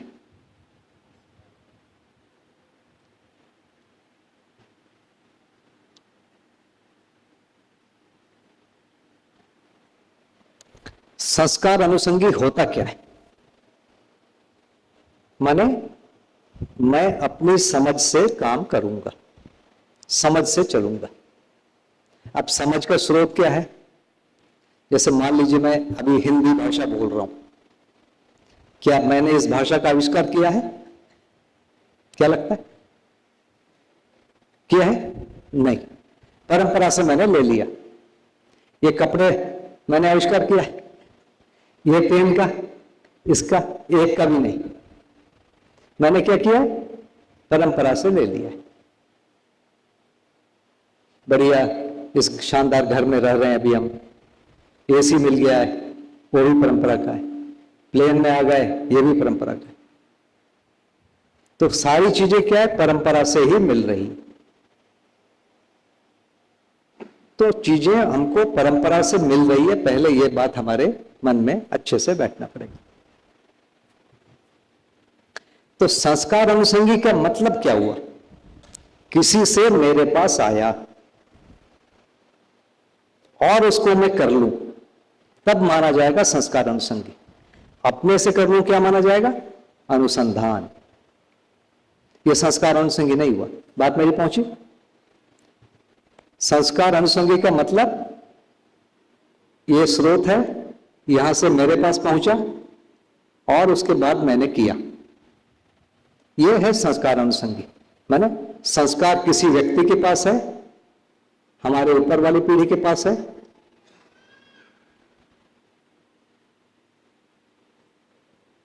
वहां से अगली पीढ़ी में आया है ना, और वहां से फिर आचरण में आया। यदि यहां से नहीं आ रहा है तो इसको हम क्या कहेंगे? अनुसंधान। ठीक है, ये इसी को संस्कार अनुसंगी बोलेंगे ना।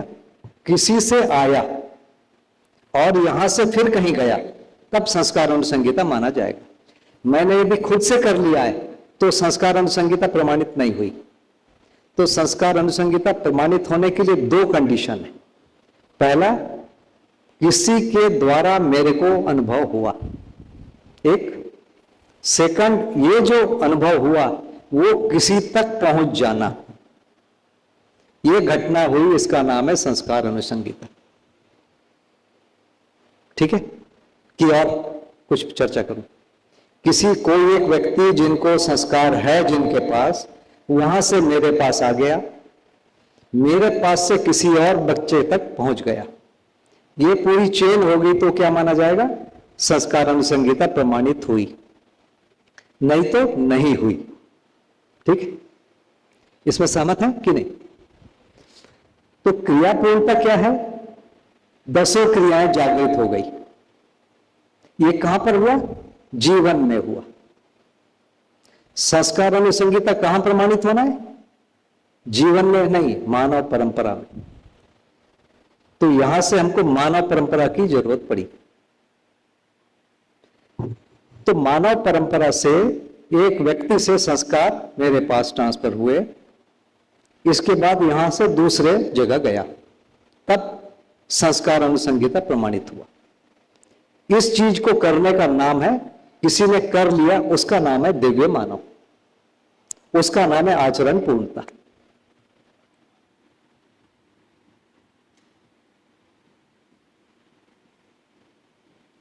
आचरण पूर्णता का मतलब है संस्कार अनुसंहिता को प्रमाणित करना।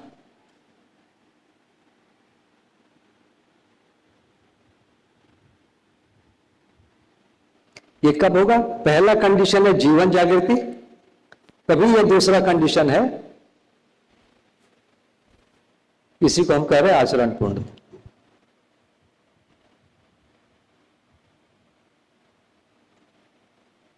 तो आचरण पूर्णता मानव के रूप में है, क्रिया पूर्णता जीवन के अर्थ में। तो क्रिया पूर्णता माने अनुभव हो गया, अनुभव के बाद का क्या कार्यक्रम है? उस अनुभव को परंपरा में ट्रांसफर करना। ट्रांसफर हो गया माने दिव्य मानव हो गए। अब देखिए, भारतीय परंपरा से इसमें कितना बड़ा अंतर है। भारतीय परंपरा में समाधि पहुंच गए, ज्ञान हो गया, उसके बाद आपका कार्यक्रम समाप्त। अनुभव हो गया माने आपका कार्यक्रम समाप्त, आत्मा ब्रह्म में विलय हो गया, मोक्ष हो गया। यहां पर नहीं है, अनुभव हो गया, आपका कार्यक्रम शुरू। इसके पहले आप व्यवस्था में ही नहीं हो। अनुभव होने के पहले मनुष्य व्यवस्था में है ही नहीं, वो गलती कर रहा है।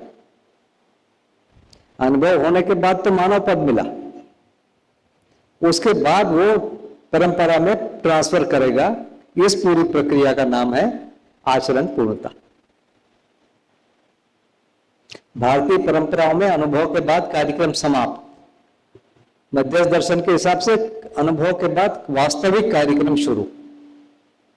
इसी में अखंड समाज, सार्वभौम व्यवस्था, मानवीय शिक्षा, मानवीय संविधान, मानवीय संस्कृति, मानवीय सभ्यता, इसको बनाना और उसका स्रोत के रूप में बने रहना, ये आचरण पूर्णता।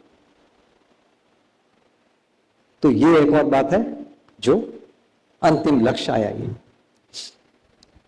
ठीक, इस पर कोई चर्चा की जरूरत है?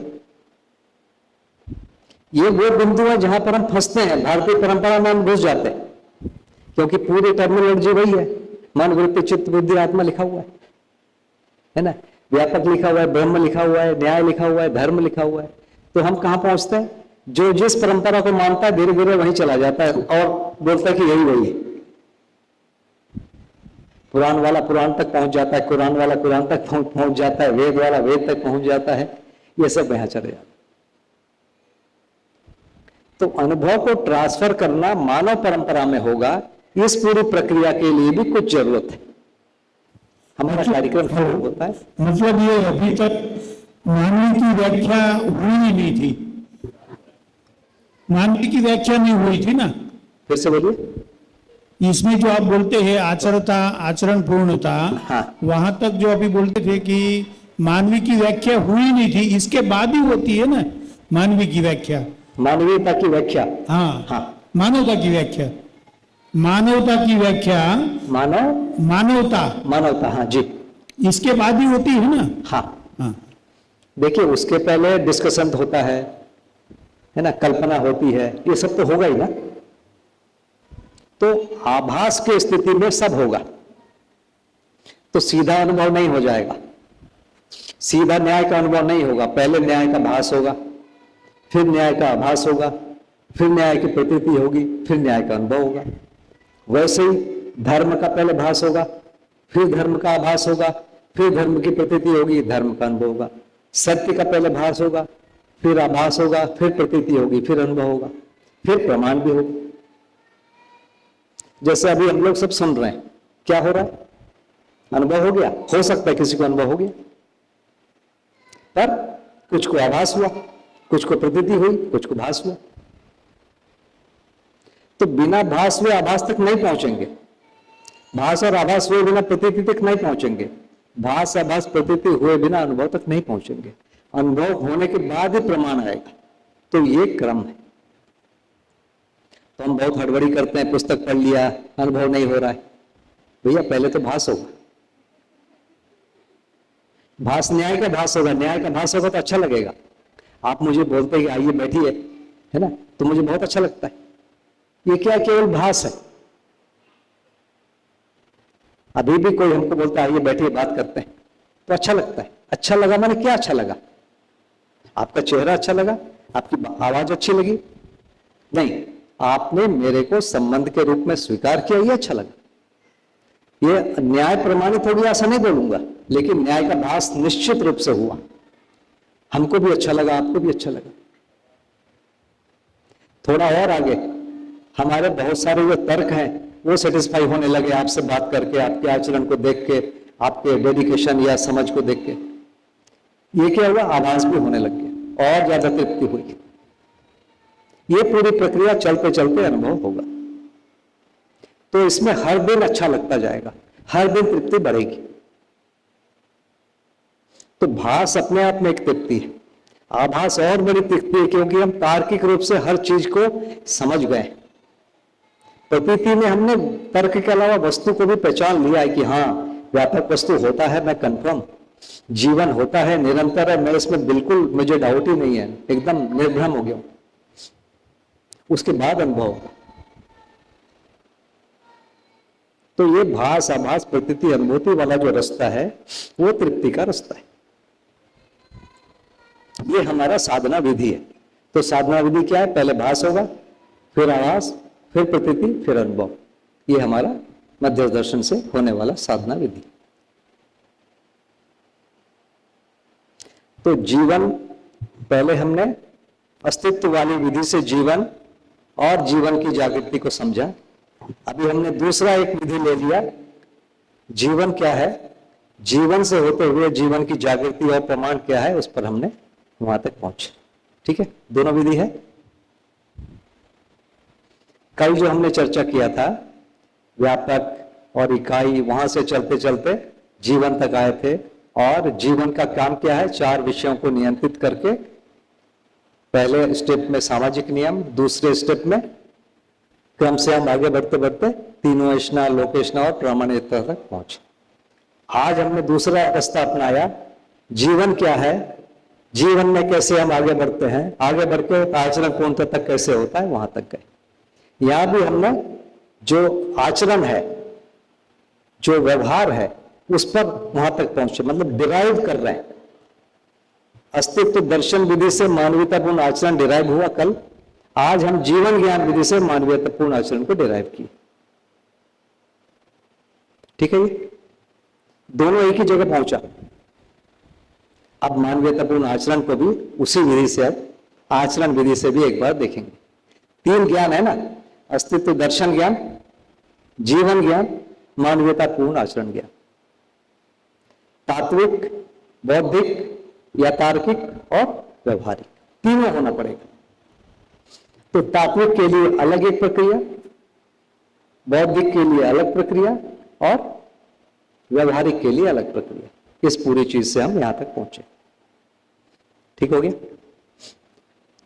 इस पर थोड़ी सी चर्चा कर सकते हैं, फिर हम थोड़ा सा आएंगे आगे इसमें। जी दीदी।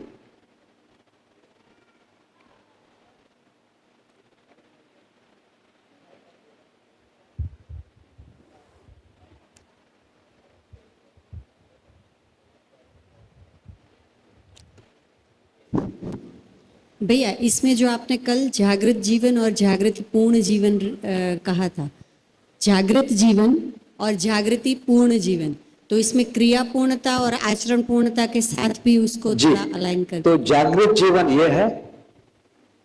जागृति पूर्ण क्या है? मानव परंपरा में प्रमाणित किया है। जीवन के रूप में पहले पूरा हो गया है, मानव के रूप में पूरा नहीं हुआ। जीवन के रूप में पूरा हो गया, मानव के रूप में प्रमाणित होना है। मानव शरीर मिला तब तो उसको अनुभव हुआ। मानव शरीर नहीं मिला होता तो अनुभव नहीं होगा ना। तो उसको मानव परंपरा में स्रोत बना देना है। उसके बाद नेक्स्ट स्टेप है वही जो मैंने कहा कि उसके बाद कार्यक्रम शुरू होता है। तो जागृति पूर्णता फिर मानव परंपरा में प्रमाणित होगा, जागृति जीवन में ही प्रमाणित हो जाएगा।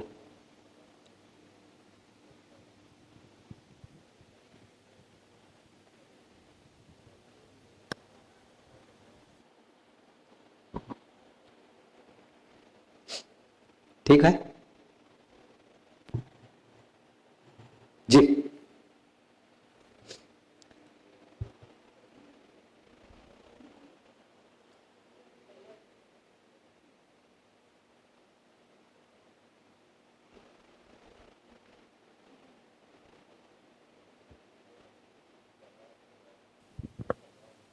भैया, जो परंपरा में है वो कहते हैं कि जैसे आपका स्वभाव है आप उस वे में जाइए ना। जैसे कि कोई बहुत तर्क पे उनका ज्यादा जोर है तो वो ज्ञान की तरफ ज्ञान योग में जाता है। कोई फिजिकली बहुत एक्टिव है तो वो क्रिया योग में जाता है। और वो कहते हैं कि हर एक अलग अलग जो डायरेक्टली बिलीव करता है तो वो भक्ति योग में जाता है। तो इस तरह का यहाँ पर कुछ विभाजन नहीं है ना। देखिए, मध्यस्थ दर्शन के हिसाब से ज्ञान होगा तो भक्ति होगी, भक्ति होगा तो कर्म होगा, क्रिया होगा, ये सब एक ही चीज। ज्ञान हुआ है और भक्ति नहीं है ये नहीं होगा। ज्ञान हुआ है और आचरण नहीं है ये नहीं होगा। कर्म हो रहा है, क्रिया हो रहा है और ज्ञान नहीं है ये भी नहीं होगा। अभी जो अलग अलग मार्ग बोले जा रहे हैं साधना के, वो क्या है? वो समाधि तक पहुंचने के बारे में बात है। जागृति की बात वो नहीं कर रहे हैं। फिर से निवेदन करूंगा कि जागृति और समाधि बिल्कुल भिन्न है। अभी हम थोड़ी सी उसकी चर्चा करते हैं। हम बार बार वहीं चले जाते हैं कि भारतीय परंपरा समाधि को अनुभव कहती है, वहां पहुंचने के लिए बोल रहे हैं। उसके लिए बहुत सारे मार्ग बनाए हैं और वो मार्ग सही है। सही है का मतलब किसी भी विधि से जाओगे तो समाधि तक पहुंचोगे। बहुत लोग पहुंचे, अरे उसकी परंपरा बनी हुई है। हम जहां रुके हैं ये भी एक साधना परंपरा की जगह है। यहां भी लोग वहां तक जाने का इन्होंने रास्ता बनाया हुआ है। परंपरा है, एक पीढ़ियों से लोग इसको कर रहे हैं।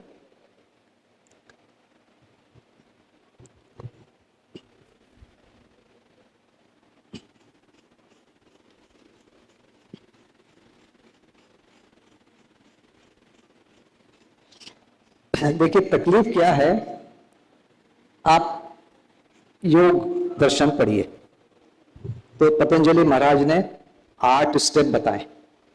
पहला बताया यम, दूसरा बोलता है नियम, तीसरा है आसन प्राणायाम, 5वां प्रत्याहार, फिर धारणा, फिर ध्यान, फिर समाधि। और आज बहुत सारे गुरु बैठे हैं, पहले दिन आपको ध्यान कराएंगे। वो कहते हैं कि यम नियम की जरूरत नहीं, आसन प्राणायाम की जरूरत नहीं, मेरे पैर पड़ो, मैं सीधा आपको शक्तिपात कर दूंगा ध्यान। माने पतंजलि को अकल नहीं थी, इतना झंझट करने बोल रहे हैं यम नियम। सबसे कठिन तो यम नियम है, वो होता ही नहीं है। तो यदि मैं कंपेयर करता हूं कि यम नियम ज्यादा कठिन है कि मानवीयतापूर्ण आचरण कठिन है, तो मैं सोचता हूं कि मानवीयतापूर्ण आचरण से 1000 गुना ज्यादा कठिन है यम नियम। यहां तो मैं भाई के साथ बैठ सकता हूं, बात कर सकता हूं, मां के साथ बैठ सकता हूं, बहन के साथ बैठ सकता हूं, मित्र के साथ बात करता हूं, खेल सकता हूं, खा पी सकता हूं, बहुत सारी स्वतंत्रता है। वहां कोई स्वतंत्रता नहीं, कर ही नहीं सकते आप। तो यम नियम बहुत ही कठिन। यम नियम नहीं करोगे तो फिर आसन करने मना कर रहे हैं पतंजलि महाराज। डायरेक्ट लिखा नहीं है, इनडायरेक्ट जब बोल रहे थर्ड स्टेप है, माना 1 और 2 करो तब होगा। अब मैं 8वीं पास हूं, अब मैं सोचता हूं कि मैं पीएचडी करने जाऊंगा, तो बोलेंगे नहीं नहीं आप ग्रेजुएशन करने पीजी करके आओ। पीजी करने जाऊंगा, बोलेगा ग्रेजुएशन किस में? नहीं अरे से भैया ग्रेजुएशन करके आओ। ग्रेजुएशन वाले के पास बोलूंगा 12th पास हो, बोलेगा नहीं भैया 12th नहीं हो, तो बोलेगा ठीक है 12th पास करके आओ। 12th वाले के पास जाऊंगा तो पूछेगा 10th पास हो, नहीं बोले फिर 10th पास कर, तो वहां भेजेगा पहले वापस, फिर 10th पास होऊंगा, फिर 12th पास होऊंगा, फिर ग्रेजुएट होऊंगा, फिर पीजी होऊंगा, फिर फाइनली पीएचडी मिलेगा।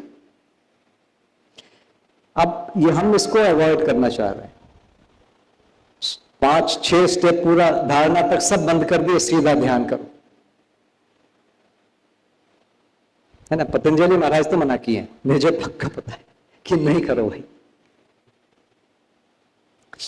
तो यहां पर हम थोड़ा सा इसी विधि से सोचेंगे कि जैसे ये विधि है, तो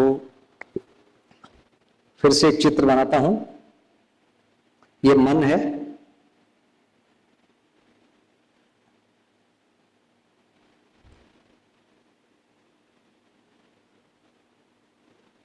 ये वृत्ति,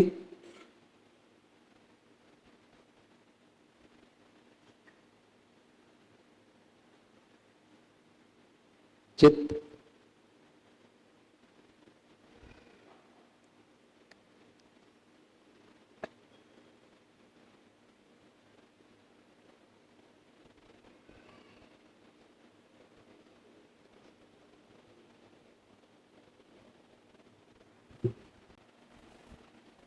ये मेधस्तंत्र, यहां से शरीर है, ये व्यापक वस्तु, ये इतना पूरा जीवन है। एक मोटा मोटा सोचने के लिए एक चित्र बनाए। तो जो सामान्य व्यक्ति है, जो अल्प जागृत व्यक्ति है, वो यहां तक है।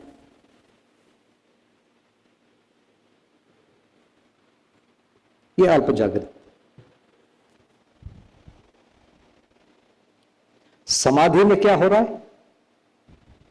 चित्त वृत्ति निरोध हो रहा है, माने इसको बंद कर दिए, इसको बंद कर दिए, इसको बंद कर दिए, इसको बंद कर दिए, इसको बंद, और ये तो पहले से ही बंद है।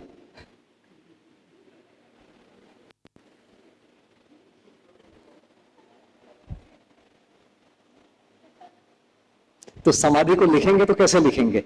एक नया चित्र बनाना पड़ेगा।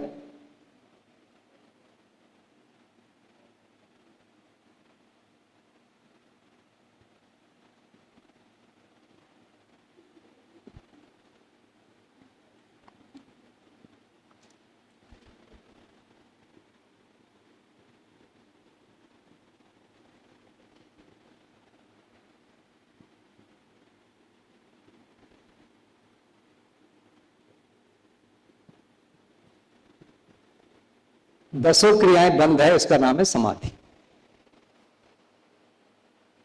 दसों क्रियाएं बंद होने का मतलब क्या है? जो परमाणु अंश जो परिवेश में घूम रहा है वो बंद हो गया क्या? नहीं हुआ। मन और वृत्ति का कनेक्शन समाप्त, वृत्ति और चित्त का कनेक्शन समाप्त है, चित्त बुद्धि का कनेक्शन समाप्त, मन और शरीर का भी कनेक्शन समाप्त है। इसीलिए समाधि में शरीर का होश नहीं रहता, इच्छाओं का कोई पता नहीं है, विचार का कोई पता नहीं। इसी को क्या बोलते हैं? निर्विचार। कोई बोलता है इच्छाओं से मुक्त हो गया, कोई कहता है विचारों से मुक्त हो गया। शरीर का, देश का, समय का कोई भान नहीं है। शरीर का भान होगा तभी शरीर, समय का भान होगा। शरीर का ही भान नहीं है, भास नहीं है, तो कुछ भी नहीं होगा। तो समाधि वो क्रिया है जो दसों क्रियाएं बंद हैं। ठीक है? ठीक लग रहा है? चर्चा कर सकते हैं, कोई जरूरत है तो बात भी कर सकते हैं। चित्त वृत्ति का निरोध होना मतलब इसका टेक्निक क्या है? टेक्निक क्या है? चित्त में पहले एक कोई वस्तु लाओ। टेक्निक यहां से शुरू होता है कि चित्त में कोई एक वस्तु लाओ, बाकी सारे वस्तुओं को हटाओ। मान लीजिए मैंने शिव भगवान का ध्यान शुरू किया, तो शिव का एक रूप है, उसकी लीलाएं हैं, उसी में मैंने अपने मन को लगाया हुआ है, बाकी कुछ नहीं दिख रहा है। शिव के साथ उनकी लीलाएं भी है, माने उनका एक बड़ा परिवार होता है। कुछ समय के बाद लीलाओं से हटकर मेरा ध्यान पूरी तरह शिव पे आ जाता है। उसके बाद उनसे हटके शिव के पैर के नाखून में आ जाता है, या कोई जटा के कोई एक बिंदु में आ जाता है। उसके बाद शिव का स्वरूप भी समाप्त हो जाता है, माने चित्रण क्रिया शून्य हो गई, चित्रण बंद हो गया। तो जैसे ही चित्रण बंद हुआ, नीचे की सारी चीजें बंद हो गई, ऊपर वाला तो खुला ही नहीं था। ऊपर वाला खुला ही नहीं। यह है समाधि। प्रक्रिया कहां से शुरू है? जी दीदी, चित्रण को हम कम करते हैं। उसकी विधि क्या है? लोगों से मिलेंगे तो चित्रण बढ़ेगा, तो लोगों से मिलना बंद करो। तो व्यवहार को कम करते हैं, व्यवसाय को पहले से ही बंद करते हैं, लोगों से व्यवहार मिलने वाला बंद करते हैं, विचारों को एक ही तत्व। तो अपने इष्ट के अलावा दूसरे किसी के बारे में नहीं सुनेंगे। वहां आता है पहले, वो सबसे अधिक हटी जगह है, दूसरे को सुनना ही नहीं। उसके बाद शिव के ऊपर आ जाते हैं, और अंत में वो चित्र भी लोप हो जाता है। समाधि की जो परिभाषा लिखा है पतंजलि महाराज ने, ऐसे ही कि उसका अर्थ रह जाता है, स्वरूप शून्य हो जाता है, उसका नाम समाधि। किसी ने निर्विचार कहा, जैसे बालाजी ने कहा आशा विचार इच्छाएं तीनों चुप हो गई, वो समाधि का माने ये 10 क्रिया चुप है, इसका नाम है समाधि।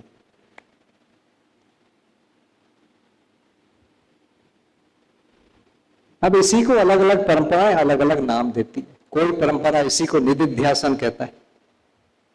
बाबा जी जिस परंपरा से आए हैं, शक्ति जागरण परंपरा, वहां पर इसको कहते हैं ज्ञान शक्ति का जागरण।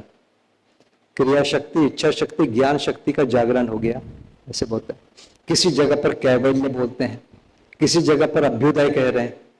तो इस स्थिति को अलग अलग लोगों ने, महापुरुषों ने अलग अलग नाम दिया है। इसमें व्यवहार टोटली बंद है। कब तक बंद है? जब तक समाधि में है। थोड़ी देर के बाद शरीर अध्यास आता है। शरीर अध्यास आने का मतलब क्या है? जिनको समाधि हुई है उनको पूछेंगे तुम्हारा नाम क्या है, बता पाएंगे कि नहीं? तुम्हारे माता पिता का नाम है, बता पाएंगे? बताते? तुम्हारा घर कौन सा है, वही घर में जाएंगे, ऐसा नहीं दूसरे घर में घुस जाएगा, ऐसा नहीं होगा। उनको सब याद आ जाएगा। पर उस समय जो निर्विचार होने पर जो एक सुख दुख से परे वाला जो एक स्वीकृति हुई, वो हर चीज पर हावी हो जाता है। अब न भोजन में मजा आता है, न बातचीत में मजा आता है, क्योंकि आपने बहुत एक अलग प्रकार का रस चूस पा लिया, बाकी सारी चीजें फीका हो जाता है। इसको कहते हैं कि अब कोई चीज में मन लगने की जरूरत ही नहीं है, परम तृप्ति कहा गया है। ऐसा भारतीय परंपरा कह रही है। शरीर अभ्यास आने के बाद सब दिख रहा है, लेकिन उसको किसी चीज में मजा नहीं आ रहा है, किसी चीज से दुख नहीं हो रहा है। तो बाबा जी ने उसको कैसे लिखा है? भूतकाल की पीड़ा और भविष्य का जो भय है उससे मुक्त हो गया, वर्तमान से विरोध भी नहीं, जो भी हो रहा है होने दो। तो वर्तमान से विरोध नहीं है, भूत की पीड़ा नहीं है, भविष्य का भय नहीं। उस कंडीशन को बोल रहे हैं समाधि के बाद जब शरीर अध्यास आता है, ऐसा होता है। तो बाबा जी ऐसी स्थिति में काफी समय रहे, 12-12 घंटे, 18-18 घंटे साधना किए। उनको प्रश्न का उत्तर नहीं मिला। वो जो प्रश्न लेके गए थे, समाधि में तो प्रश्न ही खत्म हो गया। समाधि में तो हर चीज समाप्त हो जाता है, तो प्रश्न ही खत्म हो गया। तो वापस जब होश आया तो सारी चीजें याद आई। पहला प्रश्न क्या था, उत्तर मिला, तो उनको उत्तर लगता है कि नहीं मिला। तो उन्होंने सोचा कल मिलेगा, कुछ दिन तक चला। कुछ दिनों के बाद उनको ऐसा लगा या फिर मेरी समाधि नहीं हुई है, क्योंकि ज्ञान शक्ति का जागरण होगा, गुरुजी बोले थे। तो या फिर मेरी ज्ञान शक्ति का जागरण नहीं है, या फिर इस कंडीशन में अनुभव प्रश्नों का उत्तर नहीं मिलता है। दोनों में से एक है। अब साधना जो कर रहे थे, अब कोई प्रश्न ही नहीं बच रहा है, क्या करेंगे, किस पर करेंगे ध्यान, किस पर करेंगे? तो फिर उन्होंने संयम नाम की क्रिया किया। संयम में क्या किया? समाधि में पहुंचने के बाद अपने प्रश्नों को वहां रखा। तो दीदी आप कुछ पूछ रहे थे, इसको बोलते फिर संयम में जाऊंगा मैं। हाँ भैया, जब ये दसों क्रिया तभी शांत हो जाती है समाधि के दरमियान, तो उसमें से बाहर आने की प्रेरणा कहाँ से आती है? उनका खुद ही का प्रेरणा है। समाधि निरंतर रहने वाला स्टेज नहीं। जैसे बाबा जी बोलते हैं कि 12 घंटे रहना है, तो 12 घंटे तक समाधि रहती है। 18 घंटे तक रहना है, 18 घंटे तक रहते हैं। वो जितना देर तय करे उतना देर रहता है, उसके बाद वापस समाधि से बाहर आ जाता है। ऐसा अधिकार आ जाता है। जैसे हम लोग भी प्रैक्टिस करते हैं ना, 4 बजे उठना है तो 4 बजे नींद खुल जाती है ना, 6 बजे उठना है तो 6 बजे नींद खुलती है। जो लोग प्रैक्टिस करते हैं, जो लोग काफी बिजी जिंदगी जीते हैं, वो इसको साध लेते हैं और इतना नियंत्रण पा लेते हैं। अच्छा, जो जीवन पर काम कर रहे हैं वो जीवन पर इतना नियंत्रण पा लेते हैं। मतलब ये 10 क्रियाओं से वो कनेक्टेड, मतलब 10 क्रिया चुप हो गई तो वहां से तो आना नहीं था फिर प्रेरणा कि भाई अभी समाधि में से बाहर निकलना है? वो पहले का ही प्रेरणा है। मतलब शरीर में जीते जीते जो भी निर्णय होता है ना, वही तो समाधि तक पहुंचाता है। शरीर के साथ जीते जीते ही निर्णय होता है कि मुझे ध्यान करना है, मुझे समाधि में जाना है। वो निर्णय ही वहां तक पहुंचाना है, वो निर्णय ही कारण होता है वहां तक पहुंचने का।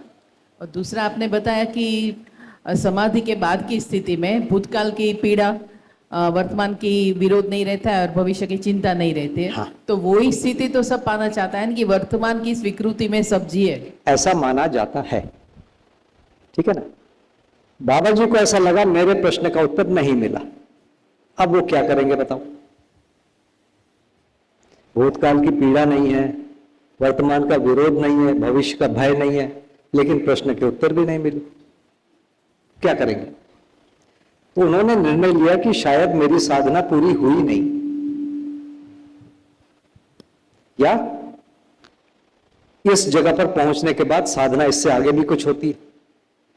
वो क्या? समाधि अंतिम मंजिल नहीं है, या मुझे समाधि नहीं हुई। अब किससे पूछेंगे? कोई पूछने वाला मिलना भी तो चाहिए। वहां तक कितने लोग पहुंचे? तो फिर उन्होंने तय किया कि संयम करेंगे। पतंजलि महाराज के योग दर्शन में एक सूत्र है संयम। उसमें लिखा है धारणा, ध्यान, समाधि तीनों को एकत्र करने पर संयम होता है। तो वो कब निर्णय लिया? समाधि में नहीं लिया, शरीर अध्यास आने के बाद एक निर्णय ये हुआ कि शायद मेरे साधना का ये अंतिम मंजिल नहीं है, या मुझे समाधि नहीं हुई। 1 दिन, 2 दिन, 4 दिन, ये लगभग ये 1.5 साल है। उनको जो समाधि हुई है गुरु पूर्णिमा 1966 में हुआ है, और उसके कुछ दिनों के बाद 6-8 महीने के बाद उन्होंने संयम का निर्णय लिया। और 1968 नवंबर में कार्तिक पूर्णिमा में, मतलब 2 साल 4 महीना लगा समाधि के बाद संयम तक पहुंचने में। तो लगभग 1 वर्ष का समय उन्होंने लिया ये निर्णय लेने में कि अब मुझे संयम करना है। ये निर्णय कब हुआ? शरीर अध्यास आने पर ही होता है, समाधि की स्थिति में कोई निर्णय नहीं होता है। तो उन्होंने अपने प्रश्नों को लेकर वहां रखा। मतलब संयम की प्रक्रिया क्या है वहां पर आता हूं। तो यहां तो चित्त खाली हो गया, समाधि में चित्त खाली हो गया। तो उन्होंने किया पहले उन्होंने शरीर जब अभ्यास रहा तब उन्होंने एक प्लॉट बनाया, ये मेरे प्रश्न हैं ऐसा ऐसा करके। तो समाधि में उनको 2 चीजों कंफर्म हो गया। जो पहले अनुमान था वो 2 अनुमान कंफर्म हुए। पहला,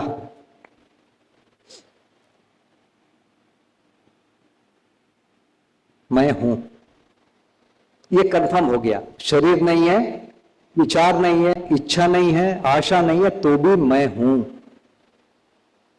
ये कंफर्म हुआ, समाधि का देन है ये, बाकी पहले हो ही नहीं सकता ये। मनोबुद्धि हित चित्त अहंकार चित्तानि न हम न च श्रोत जिव्य, बहुत सारे लिखे हुए ना, मैं मन नहीं हूं, मैं चित्त नहीं हूं, बुद्धि नहीं हूं, लेकिन मैं हूं। क्या, कैसा हूं? चिदानंद रूप शिवो हम शिवो, ऐसा करके लोगों ने बोला है, मैं ये नहीं हूं, मैं वो नहीं हूं, मैं वो नहीं हूं, लेकिन मैं हूं। तो ये जो कंफर्मेशन हुआ समाधि में हुआ कि मैं हूं, फर्स्ट। दूसरा कंफर्मेशन हुआ कि व्यापक वस्तु है या ब्रह्म है।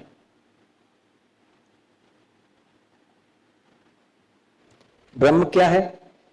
जब स्लेट क्लीन होता है तो क्लीन कुछ दिखता है। जैसे उसका बाबा जी ने जो उपमा दिया है कि पानी में डूबने के बाद दिन में यदि आंख को खोलो तो दूर दूर तक कुछ सफेद दिखता है, फैला हुआ कुछ दिखता है, तो वो चीज है, उसका अस्तित्व है, स्वीकार होता है। तो व्यापक वस्तु का जो अस्तित्व है यहां पर स्वीकार होता है।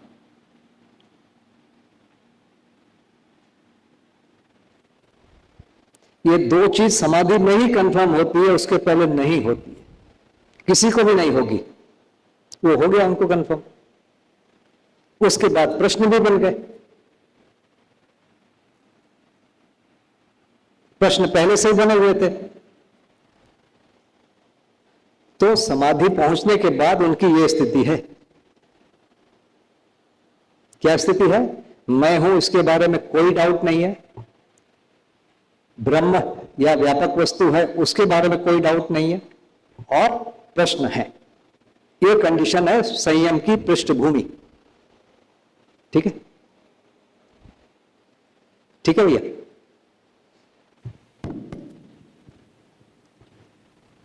अब यहां पर परंपरा में क्या लिखा हुआ है?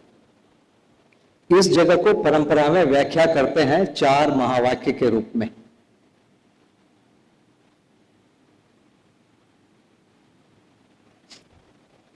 है ना, ये बड़ा ही मतलब ध्यान देने का जगह है। 4 महावाक्य क्या है? एक महावाक्य है प्रज्ञानम ब्रह्म, माने जो मुझे समझ में आ रहा है वो ब्रह्म है। क्या दिखता है? व्यापक वस्तु दिखती है, तो प्रज्ञानम ब्रह्म। दूसरा है अयम आत्मा ब्रह्म, यह आत्मा ब्रह्म है। इन दोनों को उन्होंने एक मान लिया, ठीक है ना। तीसरा अहम ब्रह्मास्मि, मैं वो हूं। तत्वमसि, वह तुम हो। माने ये जो 4 महावाक्य क्या बोल रहे हैं, ये दोनों एक ही है।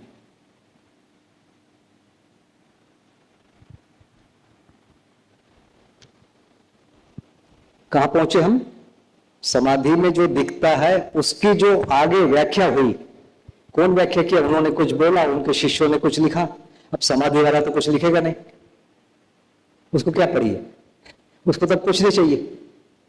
लोगों ने कुछ पूछा तो उन्होंने बोला, जिसको समझ में आया वो लिखा, जिसको जितना समझ में आया उसने उतना लिखा। उतना ही होगा ना भाई। मैं बड़े साइंटिस्ट के पास जाऊंगा, मेरी जितनी अकल है उतने तो समझूंगा, बाकी थोड़ी मुझे समझ में आएगा। तो लोगों ने भी कुछ लिखा, तो जो बेस्ट लिखा है वो ये है कि ये दोनों एक ही हैं। जी दीदी। वो परंपरा की बात है, उसी में 2 है, अद्वैतवाद बोलते हैं और द्वैतवाद बोलते हैं। तो ये में एक ही है, वो अद्वैतवाद होगा शायद। हाँ, तो अद्वैतवाद है वो ये है, मैं हूं और ब्रह्म है 2। हाँ, इसके बाद फिर उसके एनालिसिस में जाएंगे। क्यों 2 है? जब उसका प्रश्न उत्तर होगा, उनको उत्तर देते नहीं बनता है ना। 2 कैसे हैं लोग पूछते हैं, लोग ये पूछेंगे 2 कैसे हैं, क्या है, तो उसका उत्तर देना होता है ना। उसका उत्तर नहीं बना तो मोक्ष कैसे डिफाइन हुआ? यहां पर मोक्ष डिफाइन हो गया, ये इसमें विलय हो गया, मोक्ष हुआ। जब विलय नहीं हो रहा तो मोक्ष में हुआ क्या? इसका उत्तर देते नहीं बनता है। बात पहुंची मेरी? भारतीय परंपरा में जो सबसे ऊपर वाली बात है वो मोक्ष है। मोक्ष में हुआ क्या? तो तात्विक रूप में बता रहे हैं कि ये दोनों, ये इसमें विलय हो गया तो मोक्ष हो गया। अद्वैत बता पा रहा है, ये दोनों एक ही हैं तो बता पा रहा है। ये भी दोनों एक नहीं है तो मोक्ष में हुआ क्या, ये उत्तर नहीं बन रहा है। तो द्वैत, विशिष्ट अद्वैत, त्रैत, इस जगह पर सब फंसते हैं, पर उसको मानने वाले लोग मानते ही रहते हैं। उनको लगता है ये सही है, इनको लगता है ये सही है। तो अंततः अभी 50 मत हो गए हैं, हम उसमें घूम रहे हैं। जी बताइए।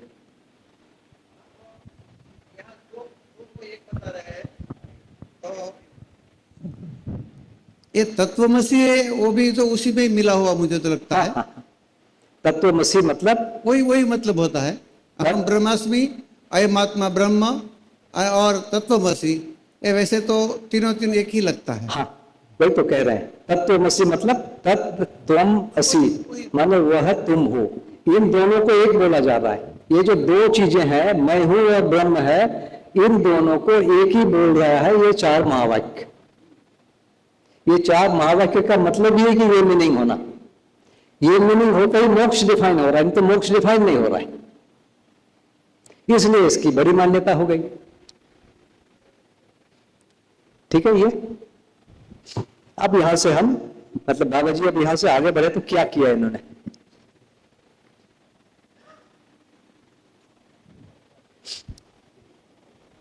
तो यहां जो चित्रण बंद हो गया था, ये सब टोटल 10 क्रिया बंद है।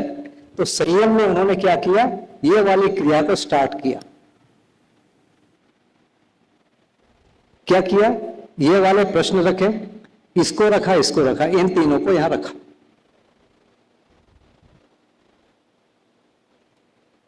ठीक है।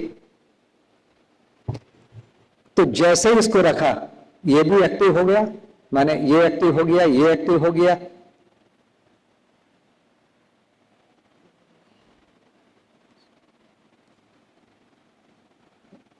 ये चित्रण वाली जो जगह है, ये जो वृत्ति चित्त का परावर्तन है, इस जगह पर इन्होंने रखा 1 2 3। मैं इसको 1 2 3 नाम दे देता हूं। तो संयम में हुआ क्या, पहले समाधि में गए, ये टोटल बंद है 10वें में पहले उन्होंने इसको रखा। कहां से रखा, बुद्धि के संकल्प के द्वारा इसको रखा। तो संयम कहां से, संकल्प में, संयम में संकल्प स्टार्ट हो गया। पहले से उन्होंने शरीर यात्रा के समय में, शरीर अभ्यास जब आया था तब उन्होंने स्वीकार लिया था ये करना है। फिर समाधि में जाने के बाद बुद्धि के परावर्तन के द्वारा ये वाला भी स्टार्ट हो गया, इसके द्वारा इसको लिखा। तो लिखते क्या हुआ, वृत्ति का ये स्टार्ट हो गया, इसका ये स्टार्ट हो गया, मन का ये स्टार्ट हो गया, मन का ये स्टार्ट नहीं हुआ। जी भैया।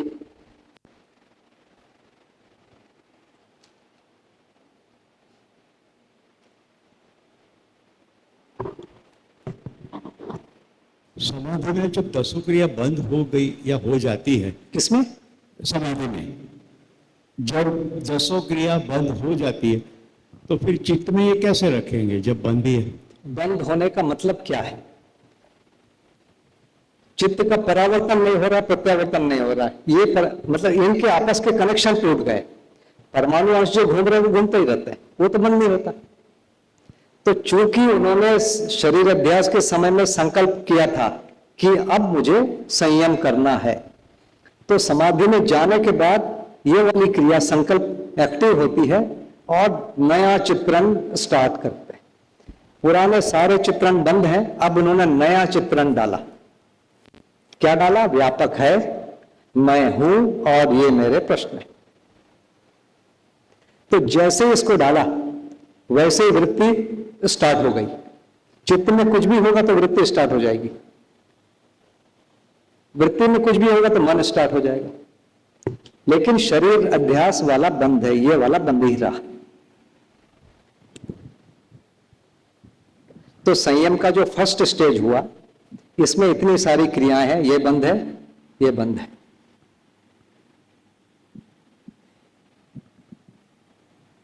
हाँ, बुद्धि का परावर्तन बंद है, आत्मा का प्रत्यावर्तन परावर्तन बंद है, यह है संयम।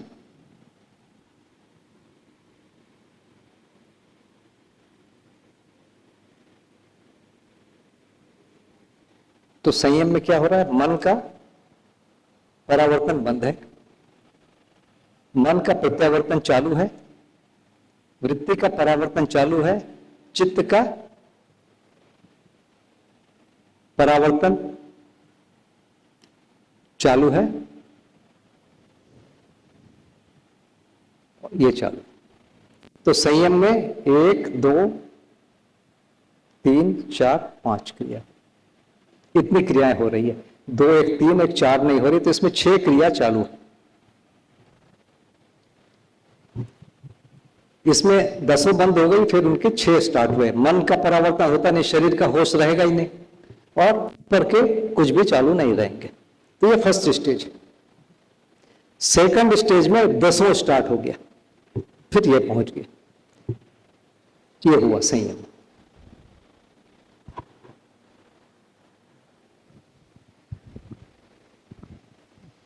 भैया एक मेरा ऐसा सवाल था कि जैसे पहले भ्रमित मानव होता है और फिर वो अर्ध जागृत और फिर वो जागृत तक पहुंच जाता है, तो फाइनली जब कोई भी क्योंकि मैं तो हमेशा बना रहता है, अब जैसे बाबा जी जो है वो एक जागृत मानव में थे, तो वापस वो जो जागृत मानव दूसरा जीवन लेंगे, मतलब दूसरा जब शरीर लेंगे, तब वो वापस जागृत में ही रहेंगे, वापस जीरो से शुरू करना पड़ेगा। ऐसे बहुत सारे मतलब जागृत जीवन रहे होंगे, और वो जब नए शरीर लेते हैं तो